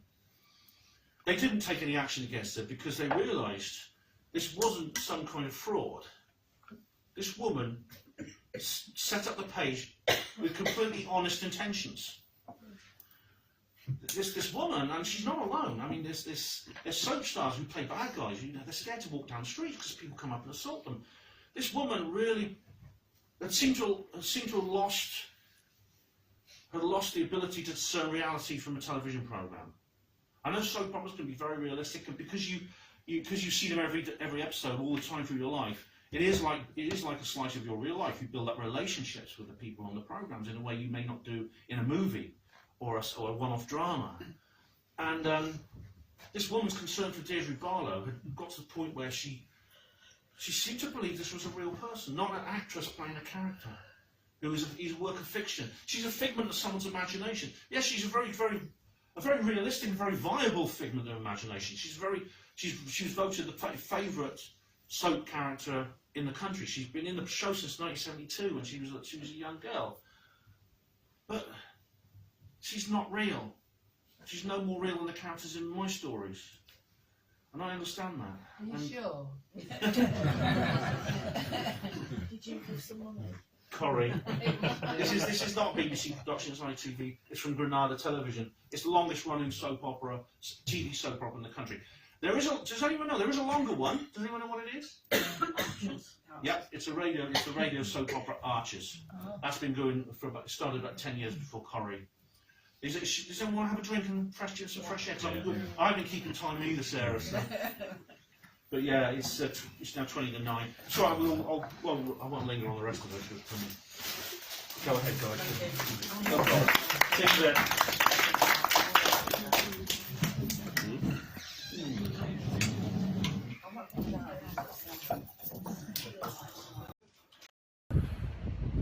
Okay guys, I'm about halfway through my presentation, or maybe just over half, and we're taking a little break. It's about 20 to 9, still light. The moon's out up there, you can see the moon, but that's the North Sea. It looks lovely, isn't it? There's something in the distance. I don't think it's a ship, but there's something in the distance there, which is cool, and I'm just grabbing a bit of fresh air, because it's quite hot in that little room actually. So I hope everyone's all right. I forgot to record the audio, but someone's recorded the video of it, and I'm going to see if I can use the video recording. Either way, I mean, there will be a video available on a public page, and I'll put a link on Hapanmo Voice to that. Okay, cheers. Ben's over here. All right, also, Ben came tonight with my daughter from Peterborough. You can either go back with her tomorrow, or you can stay till Wednesday if anybody, because I'm working. So I don't know if anybody is free to do a bit of tour guiding. So if so, it will stay till Wednesday, and I'll take him back Wednesday. But other than that, come and have a chat with me if anybody fancies. Because Richard D. Hall did a Lincolnshire Triangle, didn't he? Still called Lincolnshire Triangle. So it's been trying to have a look at some of these areas where all the sheep went missing and UFOs have been found and seen and all sorts, which I've been wanting to take in, but we're not quite married up with the timings, have we? But if anybody's got a day for any fancies going to have a look at some of these places, then come at the end and let us know, alright? Other than that, we're back there tomorrow to Peterborough, aren't you? Yeah. It's not essential, it's just I've booked an extra day off work, so I can potentially stay, and Sarah will let me stay another night, so... Rolling? Oh, great. Oh, thanks for coming back, everyone. I'll say a big thank you to everyone, of course, for watching at home, as well as you ladies and gentlemen for coming here this evening. It's absolutely great. Thank you for everyone watching this on Tom's live stream, and thank you very much, Tom, for setting this up. I appreciate that most of all, because silly, I forgot to set up the audio recorder. So this is the only record now of my talk this evening. But anyway, how many of you watch EastEnders? How many of you watch it but are too embarrassed to say so? Yeah. I haven't watched this for about 20 years. I did used to watch it a long time ago. This is the reason I bring this up. This is a BBC production.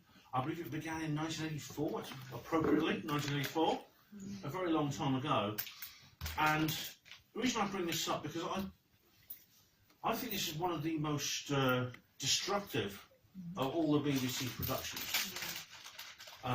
Now, looking at it neutrally from it's Kate, all right? Kate's not. I think Kate's had to go because she's off early in the morning. All right, no worries. Looking at it from a neutral point of view, just from without any ethical leaning, I have to admire it. I have to admire it for its genius. Whoever concocted this obviously employed top psychologists, probably from the Tavistock Institute, from foreign fields such as the Rand Corporation and various others.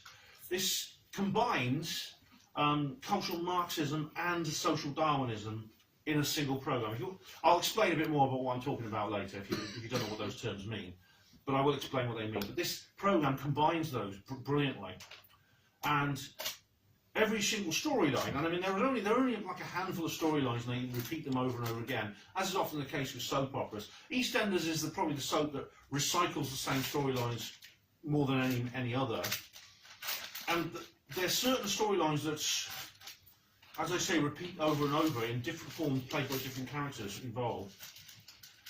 But they seem to be designed to... It's alright, it's okay. They seem to be specifically intended to demoralise. They seem to be specifically designed to strip us of hope and inspiration.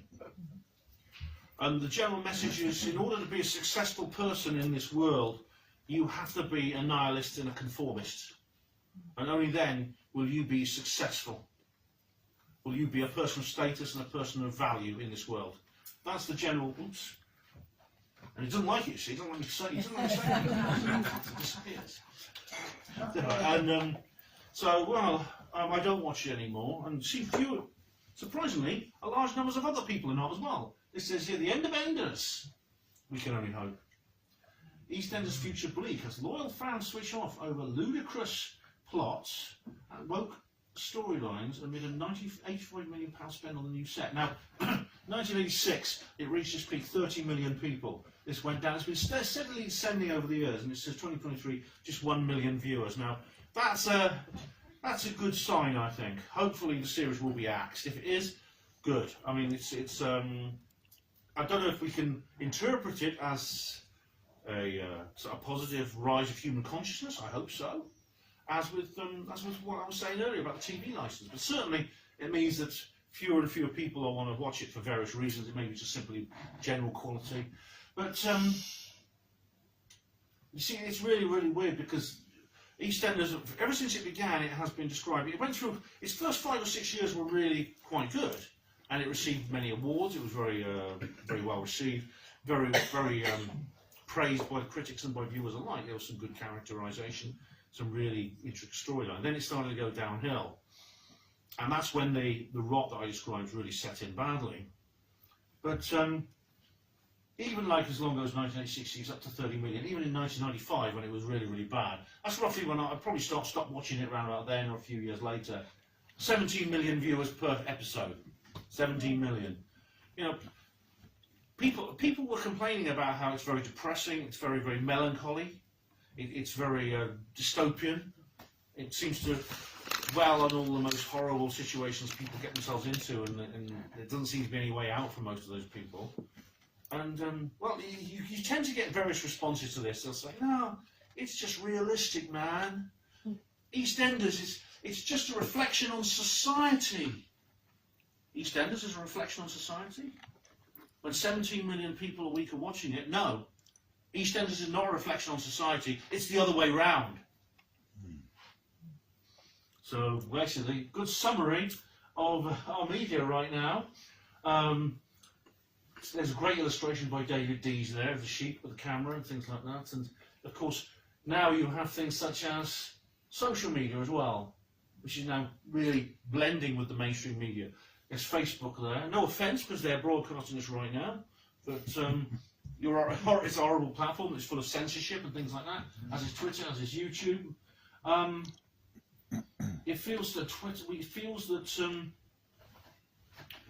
the internet itself is most of it is joining with the mainstream media.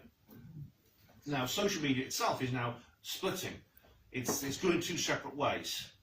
Mainstream social media is really becoming just another part of the BBC and CNN, where individual people can use it. You're allowed to use it, but you can only post things which are not edgy and very, very normal and very conventional. You can have your cat videos and your makeup tutorials and things like that, but nothing more dodgy than that. Nothing more outlandish or indeed interesting, I would say, than that. But there's an increasing number of people moving away from that and don't want that. They want more.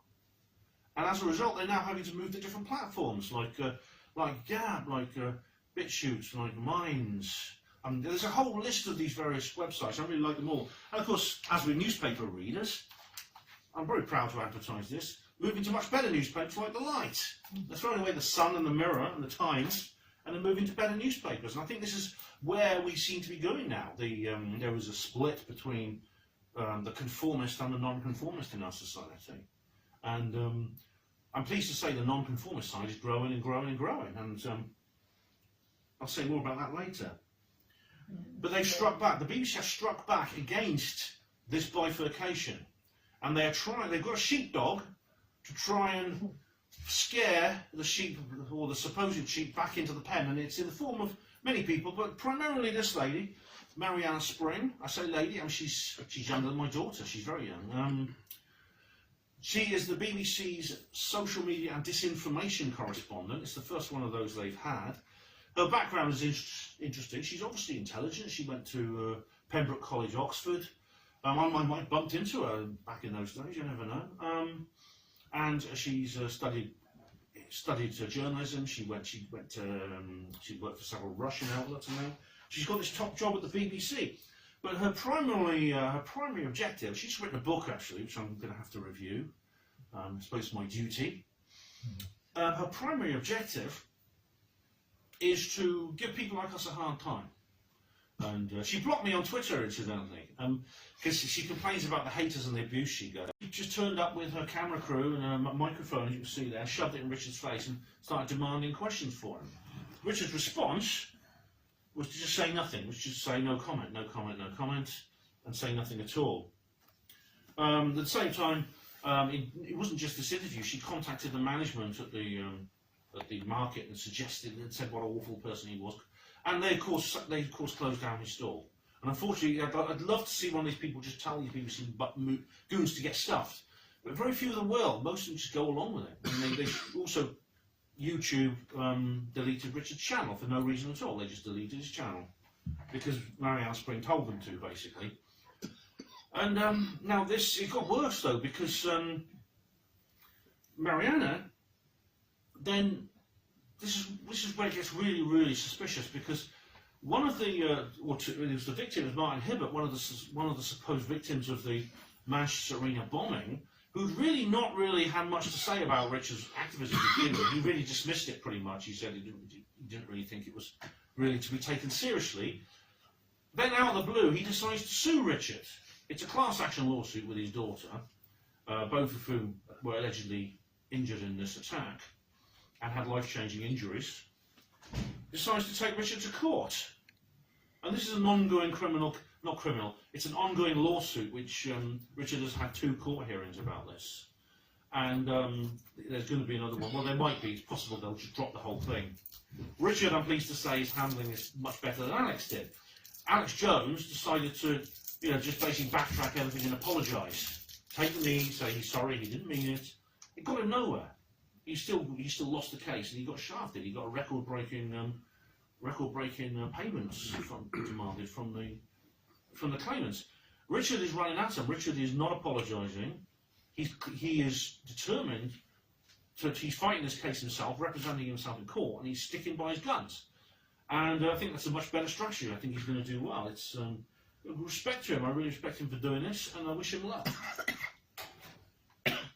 Now, let's go. Let's start looking at some more abstract cases, more abstract and more wide-ranging look at this particular issue. It goes beyond the BBC. The BBC is a tool. Everything I've spoken to you about today has been a method. I touched on this earlier. The top psychologists working for political movements and working for governments decided that this was a good way of changing people's thoughts and feelings so we would behave and they could become the kind of people they want in the kind of society they envision.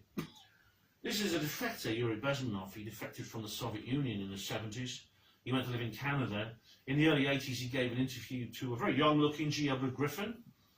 And you can get these on YouTube. They are still available on YouTube. And he gives a very, very interesting analysis of the techniques that Soviet intelligence was using at the time. And it fits in very much with what I would call the political correctness agenda. Now, the political correctness, the world of political correctness is very, very deep. It's very wide-ranging, but it's becoming a very deep set, very widespread, and very fundamental way that that makes people think and feel a certain way. It's very, very ingrained into the national culture, the collective mindset now. And if you think to yourself, well, it doesn't affect me. This is the cultural Marxism I was talking about earlier. It's another word for the same thing. If it could happen in many, many ways to many people. You could go into a cafe and ask for a cup of black coffee and suddenly pull yourself up and think, have I said something racist? Even though all you've done is ask for a cup of coffee with no milk in, which happens to be the colour black.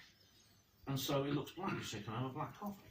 And if it's a black person serving you, you may feel that you've insulted this person in some way, offended them, been rude to them.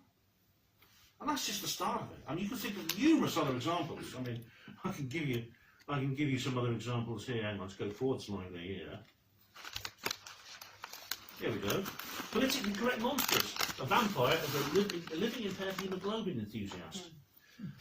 Frankenstein's monster, a biologically regenerated terror provider, and the werewolf, a lunar-initiated transfigurement activist. And there's so many other examples I could give you of these things. There's new words for everything. There's new words, new phrases, and what's more, they change. They change every so often. Every few years, a new one comes out, and then the old one becomes offensive. The original politically correct term becomes offensive. It all goes back to the idea of creating a one world government, creating a global state based on a resource-based economy. You hear that an awful lot now, but it's not a new idea. This has been suggested many times, particularly from the 19th century onwards, by people who really thought it might be a good idea. It might help solve some of the social ills of the time: poverty, environmental destruction, injustice. This is one of the biggest. You recognise this guy? It's Karl Marx. Now, whatever you think of this guy, I oppose him. I think he was a tool of the New World Order. You can't deny this man is one of the most influential who ever lived. And there is no society on earth that has not in some way been influenced by this man's ideas. The idea of creating what he called, well, I don't know if he used it, was Lenin, dictatorship of the proletariat.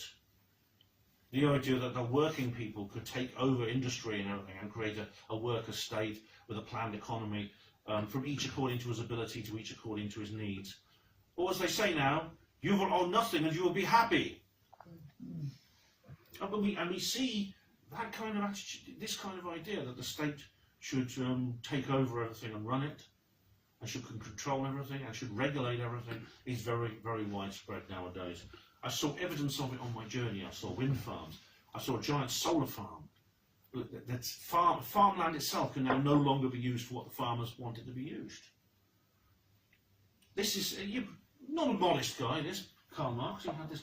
Well, his original grade, to be honest, was quite normal, but then the Communist Party of Great Britain decided in 1955 they wanted like this big edifice here, which is in Highgate Cemetery today, the same place as the vampire. Yeah, I took that photo myself. I went to visit Highgate Cemetery. This is his book. This is the principal text, the Communist Manifesto, which he wrote with Frederick Engels. It is actually one of the most. It's only short. You can read this in a couple of hours. It's available everywhere. It's one of the most influential political textbooks in history, despite its length and simplicity. But at some point, long after Marx died, his followers, his proponents, realised that the techniques used, including those used by Lenin and Trotsky in the Bolshevik Revolution, that is vanguardism, an overt takeover of the state, would not work across the world in the long term. One of these was Antonio Gramsci. He was an Italian communist, and what he proposed and said was, I think he used the phrase, the long march through the institutions. And this was echoed by other people, such as these guys. This was the Frankfurt School. That's Theodor Adorno and Max Horkheimer. They were originally set up in Germany, but they had to flee from Hitler, and they went to the United States, and they continued the work of the Frankfurt School there. But these guys were extraordinarily influential, and indeed, in this country we have what's the Fabian Society. The Fabian Society is this country's fundamental cultural Marxist think tank, set up in 1884, exactly 100 years before the futuristic dystopian novel by George Orwell was set. And I don't think that's a coincidence, because Orwell was a member of this, and I think he knew what they were planning. He'd been at some of these secret meetings. But the difference is, Orwell was a philanthropist. He didn't want that kind of society. It's interesting about George Orwell, because he could have written like a book exposing this. He could have just spoken out factually about this, and what would have happened about what he learned if you tried to alert the public to what he learned factually? He'd probably end up being speaking at small meetings, probably smaller than this one. Back in those days, before the explosion of conspiracy theories, he'd be fringe character. But instead, he wrote 1984. which has become a classic work of literature. That's why, by the way, allegorical fiction is a very good way of getting information out there. Do you know who the chairman of the Fabian Society is? Anyone? Ed Miliband. Have a guess, former Labour leader. Have a guess. Any ideas for past chairmen? Anyone? No. Tony Blair. Tony Blair is the former chairman of the Fabian Society. Ramsay MacDonald, Labour Prime Minister, member of the Fabian Society, and many others. Many others have been Fabian Society members. This is not just some sort of like trade union, village hall meetup group. This is in the heart of the establishment. I said earlier they keep chopping and changing things. The politically correct terms, every time they bring in new politically correct terms for everything, they'll use them for a few years. I reckon it's about 10 years, and then they'll swap them for another one. They'll swap them for another politically correct term. Then you have to learn a completely new vocabulary. And this goes on and on again. It's a cycle to keep us continuously on our toes, to keep us continuously alert and continuously aware that we are under pressure for new controls, new conditions, new means and methods of keeping us in line, and new means and methods of dictating what we think and feel. We're not allowed to relax for a moment. We're not allowed the peace and quiet even to settle into one of the little pockets which they dictate for us. The moment they put you somewhere, the moment they put you into some pen, they say, no, you've got to move to another pen now. And this results in confusion, it results in despondency, in mental exhaustion. And here's an example. This is the Cowan Creek. This is a pub in Oxford. Now the Cowan Creek is a very old pub, dates back to the 13th or 14th century, but it's had several names over the last few years. It was called K Passa, it was called OX1. I mean, every few months a new brewery would take it over and give it a new name. However, it wasn't always changing its name right back to when it began, 700 or 800 years ago. For all but the last 30 years of its history, it only had one name. It was called the Westgate. The reason it was called the Westgate because it stood at the old Westgate of the city of Oxford. Hence the name Westgate. There's something next to it called the Westgate Centre. They haven't changed that name yet. But firstly, that's a part of local history. It's something that connects people to their past. These are lines which must be severed, which is why they're destroying statues and throwing tomato soup over paintings and things like that. And secondly, it's another example of continuous change, keeping people on their toes. If you go in there, if you get the name wrong, the bar staff will get really angry. I got the name wrong in a pub once. I called it by its previous name, and they went, no, it's not called that anymore. They got really annoyed. A bit like when you use a politically incorrect term. How do the people who are into political correctness react? They get very, very dodgy. They get very edgy about it. They see them recoil and they frown and their face flushes like that. Like, you shouldn't say that. And of course, psychologists are obsessed with sex. Everything is about, going back to Freud, everything is about sex. And this, of course, is the culture creators planned out a hypersexualized society a long time ago. There we go. And of course, this is a hypersexualized society. There is pornography everywhere. I mean, you may think, well, pornography is just hardcore pornography. You see people actually doing it, but it's not. Anything that is titillating could be described as pornography. Well, that's quite a lot of adverts in magazines, isn't it? That's quite a lot of things on TV. What you find on television, including the BBC, there's much more swearing and there's much more sex scenes. They put sex scenes into things where they're not necessary. They're not necessary for telling the story. And the goal, it says, was to remove love from sex, to make bonding obsolete and destroy the family unit. Most people look at each other as sex objects now. Isn't that true? I mean, how many people? I mean, there's so many people who are now just single. I'm one of them. There's many others. It's like the normal way to be now. And if you have a date, it's usually just for a short time. If you have a relationship, you can almost enter into a relationship knowing it's not going to last the following year. It's like, I suppose I was lucky because I did have a partner for 8 years. And so makes me far luckier than most people, actually. Or more unique. Yeah, no. But you don't get many people. People like my grandmother and my grandfather. They were together for their whole lives, and they both. Well, everything's short term, that's why. Yeah, like everything else. The relationships is all short term. But why, in this society, why shouldn't it be when everything else is short term? Pub names keep changing. Yeah. You know, it's like everything else keeps You changing. have to keep changing your car and everything. You have to keep Yeah, changing. cars don't last. Change your laptop. Yes, there's the London to Brighton car rally, right? Do you know the London to Brighton car rally? You might have seen it on Genevieve, that film Genevieve. Right? These really old cars, they go all the way to Brighton and they drive all the way back. They do it once a year. The rule is the car has to be built before 1904, so it's not like mass produced. These really, really old, 120-year-old cars go all the way to Brighton and back. It started in 1927. Most of the cars are in the 1927 inaugural, still do it today. They're still on the road today. Now, do you think your Vauxhall Corsa, however well you looked after it, is going to still be on the road 100 years from now? Of course not. And the family. The fundamental unit of biological life. I mean, it's not just humans who have families. Animals, and non-human animals do as well. They live in family units, mother, father, child. For lifelong periods. Yes, Yeah. and they stick together, yeah.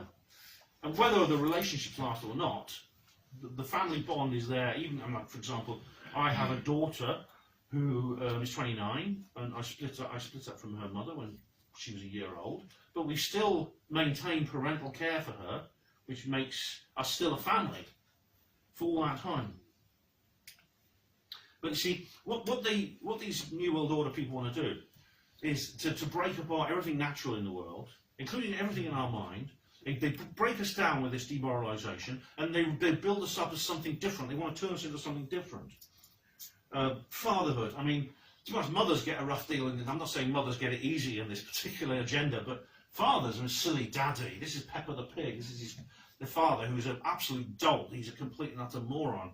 As is, of course, now, let me zoom this in. Can you have it down and you can see it's the Oxo family.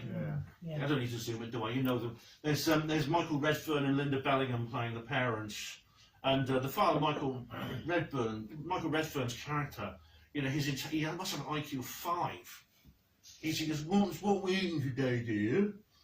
And then the sensible mother comes out with we're having this instead, and it's got Oxo. And she gets the water, and she goes like that, and she stirs it so everyone can see the product and things like this. This became like almost a soap opera of its own over the years, if you remember. But Bellingham, she was always, the mother was always like the sensible one, and he was always the stooge. And another thing to do with families, children's relationship with their parents. Children need to love their parents. One thing that in George Orwell's 1984 was everyone was scared of the kids. Because Winston was a middle-aged man. He remembered the world before Big Brother. He remembered the old nursery rhymes and things like that. And he remembered the imperial measurements and things like that. And one thing Big Brother did was the children are all educated by the state. They're not looked after by the family anymore. They're looked after by the state. And therefore, they don't know a world without Big Brother. And we're seeing that now. I feel sorry for the young people in today's society. This is a popular children's programme called Tracy Beaker. I don't know if you've ever seen this. I mean, my daughter was a bit too... This came a bit after my daughter's childhood. But I know people who won't let their kids watch this. Not because it's nasty. Tracy Beaker is a likeable young girl. She's an orphan. And this is portrayed, they're saying to the kids, it's cool to be an orphan. You don't need a mum and dad. And that's what's telling the children. It was glorifying the care system. Yeah. It does, yes, exactly, that's what it does. And and children brought up in the care system are like the ones, it's like partly in the 1984 Parsons, the little kid, because Winston goes and fixes Parsons' plumpy sink in his block, and the little kid's watching him. Are you a thought criminal? You know, kids brought up in the care system are mental cripples, and they're meant to be. And of course, everything, when coming back to television, everything's changing now. Doctor Who, very, very popular science fiction TV show, very popular indeed. And the Doctor's enigmatic character, is an amazing character. You can see him, the first one played by William Hartnell, is kind of like he's this iconic figure, this one of the most incredible characters ever invented. The casting of the Doctor has always been very carefully chosen. I mean, you can always age somebody, because you can say, well, who was the Doctor? Who was your Doctor? Who was the Doctor when you watched it? And you can always tell what generation someone is from. I mean, Tom Baker is mine. He was the one that was in it for the longest. I remember Peter Davidson and the other guy, Colin. what's his name? And there were several others. It sort of went downhill, actually. Christopher Eccleston was pretty good. But then the Doctor became this. Yeah. And then this. Oh my God. I mean, Nkuti Gatwa's already quit, you know. He did the pilot for the 60th anniversary. He's done one series. He's already quit. I think he realises now what a fool he's making of himself. Who? Nkuti Gatwa, this actor who plays Nkuti Gatwa is the Doctor today. And I've watched a couple of clips. He's just a joke. He's a clown.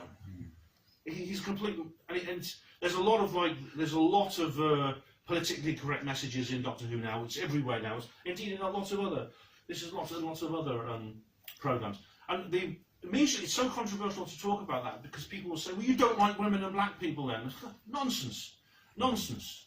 I would say exactly the same thing if they remade Miss Marple and had a man playing her, making it Mr. Marple. It'd be a gay man.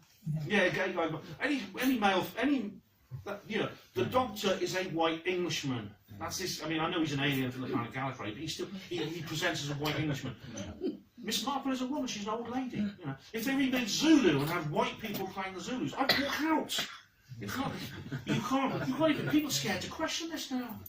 I did watch it the other night there and what I noticed was they're pushing the transgender thing as well. Yeah. They're normalising it and talking about pronouns and all that.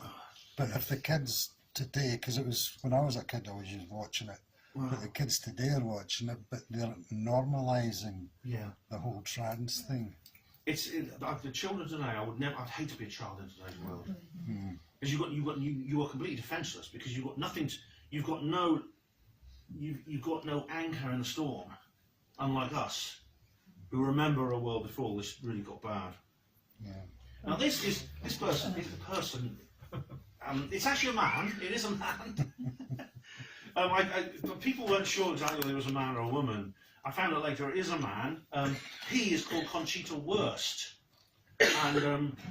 and he was Austria's entry to the Eurovision Song Contest a couple of years ago and won.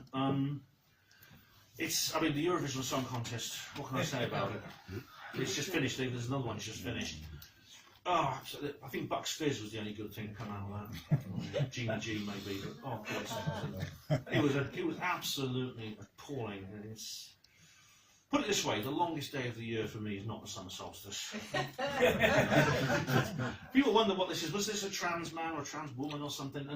And see, it is a man who's not trans, but is I suppose a transvestite, dresses as a woman, and puts on has long hair and dresses and looks like a woman. And I don't know. I'm not against that per se. If it's just adult, I mean, it's a tradition in the East End of London. You know, the drag actor and things like that. But then, on top of all that, he has a beard. That's what it's a double confusion. It's a triple confusion, and that's what it means. You see, that's what it's like. And I'm nearly finished now, but I just want to talk about this demoralisation and mental attack, this psychological warfare. And these are attacks. These are literally violent attacks on the mind. One of the things I said on TV is there's a lot more swearing, there's a lot of gratuitous sex, and there's violence in enormous quantities.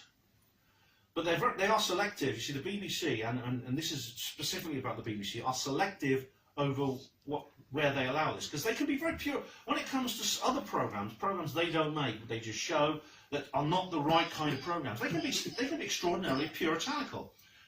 How many of you seen Shirley Valentine? Yeah. Right. This is one of my favourite films. It's brilliant. It's an uplifting, feel-good story about this woman here played by Pauline Collins, who she goes on holiday, and it's often thought to be she has a holiday romance, but she doesn't. I mean, she does have she has a fling with this guy played by Tom Conti. But at the end, there's a classic line: "I've not fallen in love with him. I've fallen in love with the idea of living." And what she wants to do, she has a life which she feels has no value, no meaning, and she goes out and she finds meaning and she heals herself. She heals herself and she discovers a lease of life. It's an extraordinarily uplifting message, and it's an extraordinarily happy film. It has a very happy ending. But when I watched it, I first saw it when I got home from a night shift. So this was maybe 10:30 at night, after the watershed, when all the kids are supposed to be in bed. It was only a lot. I noticed something. For example, there is some nudity in it, where she basically goes skinny dipping, and I realised that the picture suddenly became very pixelated, the resolution dropped. And I realised why that was. It's because the BBC had cropped it. They cropped it so you couldn't see all of her body. Because the BBC, the BBC doesn't want to show sex and nudity on TV, do they? Not on programmes like this, not on happy shows, no. It does have the little indelicacy of the F word 4 or 5 times in the script. This was changed. It was, in some cases they had to change an entire line, which it made it sound really stupid.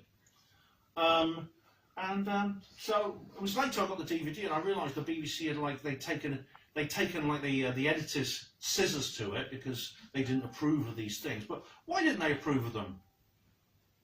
Why are they censoring happy programmes like this and not others? Now this is something called Gunpowder. This is a drama from the BBC, shown at 9 PM, earlier than Shirley Valentine, but it's after the Watershed when adult programmes are shown. This was highly praised by the critics. I think The Guardian gave it 5 stars or something like that. Yes, it's that bad. And they said it was a stunning tour de force, the direction, acting and great script of the history and things like that. And almost as an afterthought, the critics said, but does it really have to be so gruesome?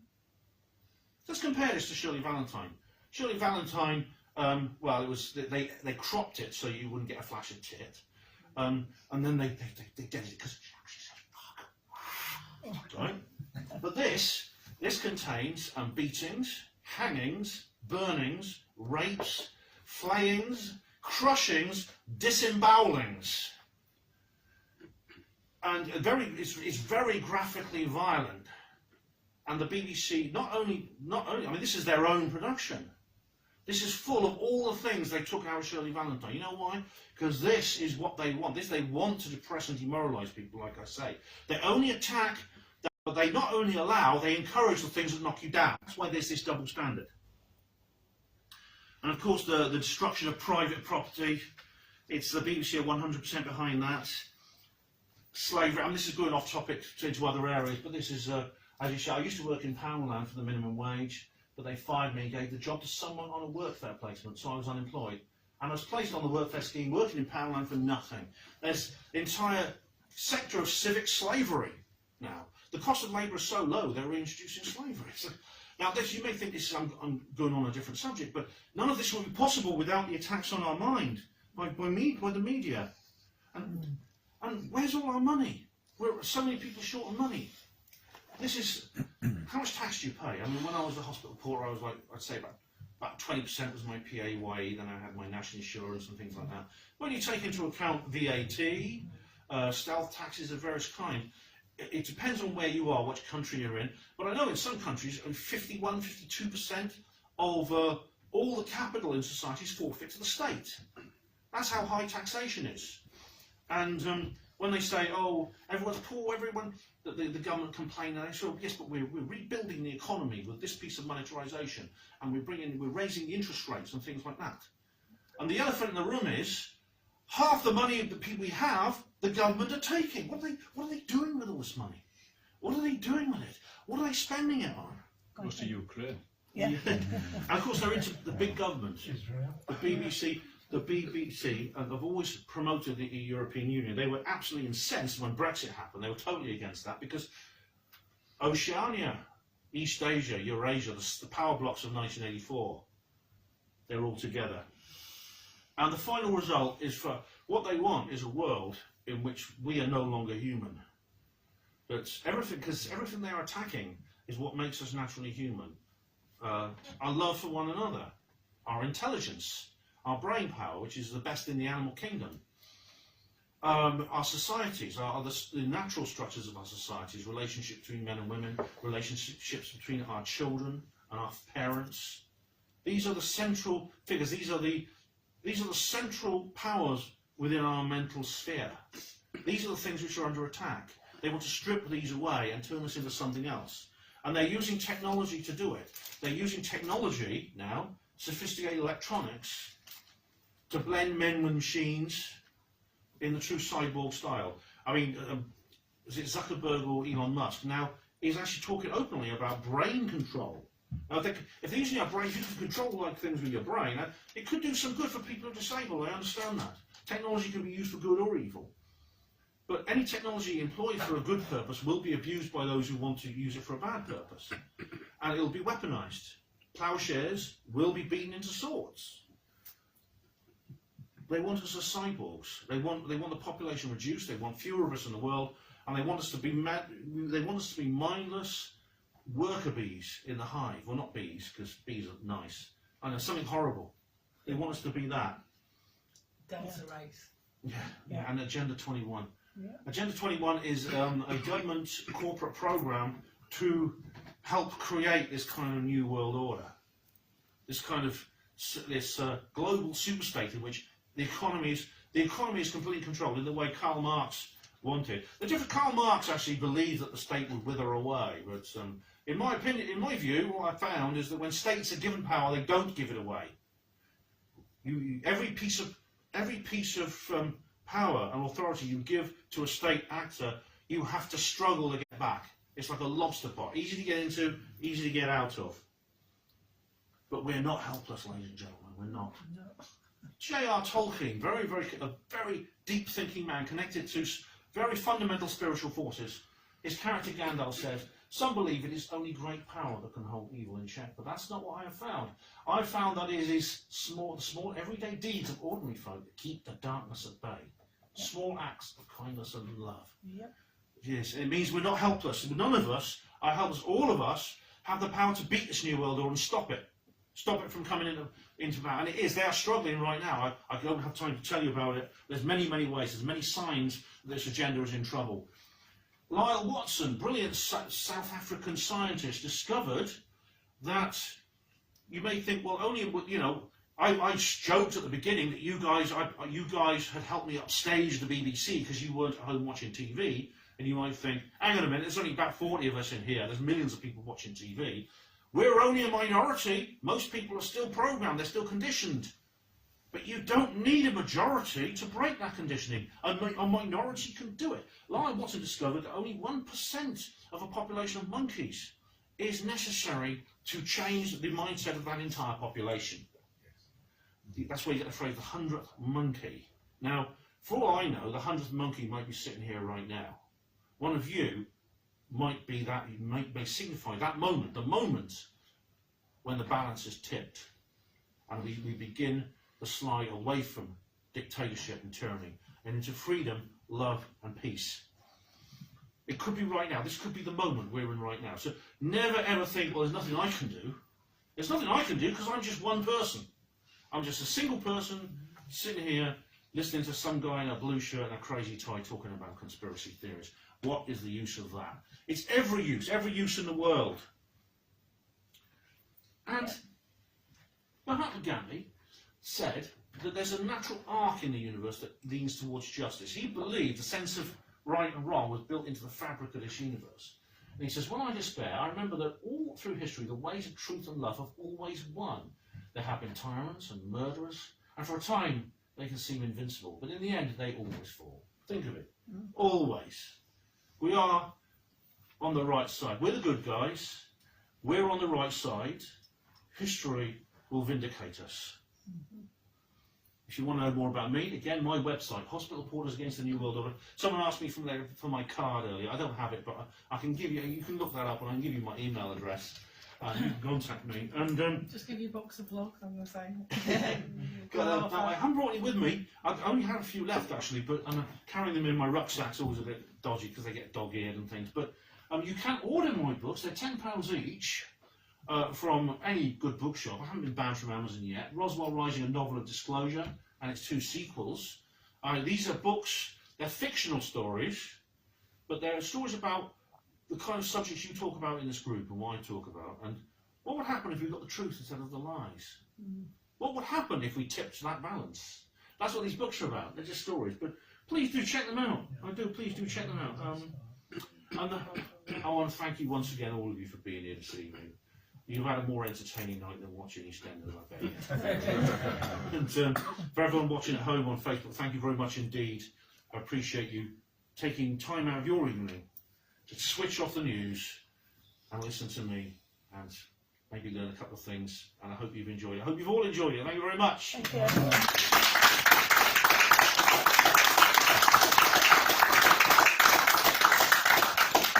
Thank you very much. Any questions? No, it was late. No, really? Have I filled all the little blank boxes in your forms? How realistic do you think it is that Orwell's voice was never recorded at all? Given how many dispatches of it meant to have done? Yeah, I don't know, to be honest, because I don't know how regular it was to record programmes in those days. I know there are several. I mean, obviously there are recordings of people back then. But I mean, there are other. I think I know C.S. Lewis's lectures from 1941 were ever recorded. He's another interesting thinker. It could be that also they were selective over what was recorded and what was not. Although because Orwell was clever enough to write allegorical fiction, he was probably not targeted in the same way that some others were. Although he did end up in hospital at one point, and it was there was something suspicious about how he ended up there. I remember I can't remember exactly the details, but he did end up in hospital after someone attacked him. But I don't know exactly now. Anyone else? What were you saying about their plan not succeeding and that they're having obstacles? Well, I could talk about this for a long time. I've already talked privately with several people today about this, and there's many, many examples I could give you. Right. But one of the best is what happened in November 2021. Do you remember? What subject had dominated our entire society for the last 1.5 years, and suddenly people stopped talking about it? Mm. The C word. Not that one. The disease. the disease, the horrible disease that had been sweeping the world, and it dictated all policies of all governments for all that time. There was a hard stop on it in November 2021. Now the government, the Illuminati or the deep state, whatever you want to call them, they don't normally do things like that. They make mistakes, but they don't normally alter their mistakes by sudden changes of direction. The fact that they have done indicates that they're in trouble. That was a big. They realised they messed up there. We're So introducing more jabs. let's do it exactly. Well, they're not going to give up, are they? No. They're going to keep trying, aren't they? They're going to keep trying. But all of a sudden, it just seemed to disappear from the news within weeks. It was just seemed gone down the memory hole, to use that Orwellian phrase, and they moved on to other things. Then the thing that Ukraine started, and that became the current thing, and then other things took its place. So that's one example, and many others. I don't have time. But, any others? Anyone else? I think you're right. Yeah, I think everyone's tired, aren't they? But thank you very much, Ben. Again. You're welcome. Yeah. So you need to have a chat with Ben some of his many other topics and see what we need to get him back for another time in a year. I'm glad to come back. Yeah, anytime. I've really enjoyed myself. I had a great time last time I was here. It's great to be back. Thank you. You're welcome. Very much.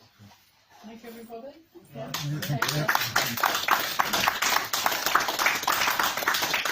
Thank you so much. Thank you so much. Next month on the 1st of June, we've got a Leisurely Dave coming back again, talking about becoming Neo. Becoming Neo, yeah. Apparently that's it's a really good talk that he does. Okay, I'm back at the station now, I'm going home. These announcement signs have got a lot more sophisticated. They've got like a signing person here, so he's very good. See the person doing sign language. Okay, I'm back on the train now, got on my way home. As you see, the weather is not as nice today, but I didn't film at Sarah's place.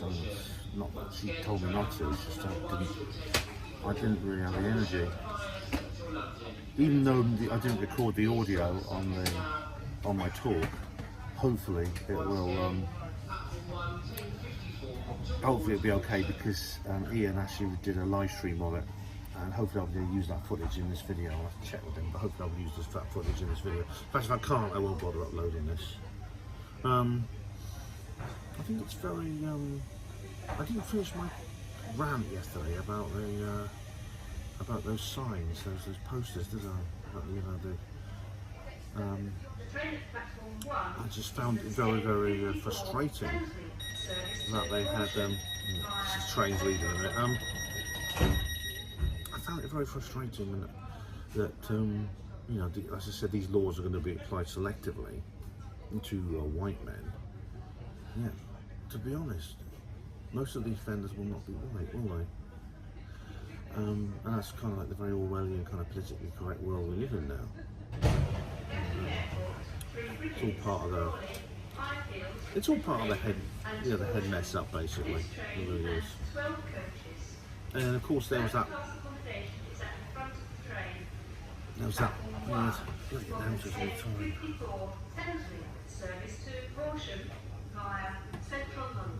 It's not even a real voice. It's a robot. It's a robot voice. But I'll carry on this later. Right, well, what I wanted to say in that little spot in the train was the poster where they're warning the public to watch out for anyone filming the CCTV cameras. That's why I made that joke from Edge Media, you know, watching us, watching you, watching them. It's was not on the Underground anywhere when I was last in London. I did not see that anywhere on the London Underground. And I wonder what the hell's that's all about. I mean, it's so... and of course, it's very arrogant of them. They're saying, well, look, we can film you wherever we like. We can put cameras in the toilet bowl staring up at your ass while you have a poo if we want to. But you're not allowed to film us. And isn't that annoying? Isn't that really, really bad? And that's what I wanted to have a rant about how awkward that is, how awful that is, and how awkward, how embarrassing, how browbeating, and how humiliating, and how enraging. And that is something new on the London Underground I hadn't seen before. Oh, I think as you can tell in that little reportage section, my heart really wasn't in it. I didn't film as much as I usually did because the reason was because I doubted whether I'd ever turn this into a Panmo TV video. As you can see, also I'm having technical problems with the. I'm having technical problems with my phone camera, and I'm going to have to. Well, what I've got a new phone. My brother's basically given me a hand-me-down. As soon as I can be bothered, I'll just switch everything over.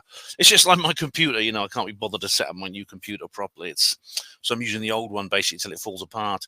But I will do. I'll have to obviously now because if I can't, what I've had to do is I've had to. Once you copy the files over, they're corrupt, so you can't actually add them to editing software or anything like that. So this is why I've had to basically make. You may have noticed from the little play bar at the bottom. That means I'm essentially doing screen overs with OBS to copy them, or to basically convert them. Oh, so but see, I wasn't actually. This is why I forgot to put the audio recorder on for that particular event, that talk I did, and as a result, I thought, well, there's not going to be much point. But then Tom, very nice guy, who's live streamed the event to Facebook.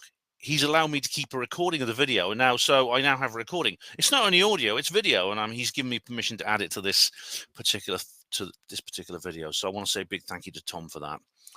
Very, very thank you. Big thank you to him as well. And as it happens, I didn't stay over the extra day in Mablethorpe. It just wasn't possible with everything going on. So you may have noticed I did go back the next day. Hopefully, when I visit there again, I'll be able to stay over and maybe see a few places. Visit the Lincolnshire Triangle, where sheep get snatched up out of fields and UFOs crash into wind turbines, and there are strange towers with radar transmitters and things like that. If you watch Rich Planet, you'll know what I mean. That's my plan for next time. But despite that, I had a fantastic time. I loved it. It's a lovely place, Mablethorpe. And apparently you can go to the cafes and they have copies of the Light, basically on the sort of reading, not the newsstand, the sort of like reading material there. So isn't that fantastic? Yeah, so obviously the group are having an influence in the local area. And it is quite an isolated place, you know, no railways, bus services are limited. I literally had to get a lift, you know, with Sarah's daughter, so... But anyway, big thank you to Sarah as well. Appreciate her hospitality and her organisational work. I slept very well that night. I did. I had a little bit of insomnia later on, but I often get that. Generally, I was comfortable. And so, I want to say that I'm actually glad I managed to get this video done. A lot of you asked me about this. I've had comments on my previous upload about the If movie saying, Ben, have you filmed it? I want to see it, you know. So, well, I have, which is really, really great. So I do hope you enjoy it. And I'll be back very soon with another video. I must get the thunderstorm generator done. Also, of course, I'm going to take my camera with me to Contact in the Desert, so there'll be another reportage of that. There'll probably be something I can do a live stream about at some point. And, of course, the Basis Project conference is coming up. That's not long now. It's barely a month away. I haven't bought a ticket yet. The reason I haven't bought a ticket is I've got a feeling Miles is going to ask me to speak. I don't know that specifically, but I've got a feeling he will.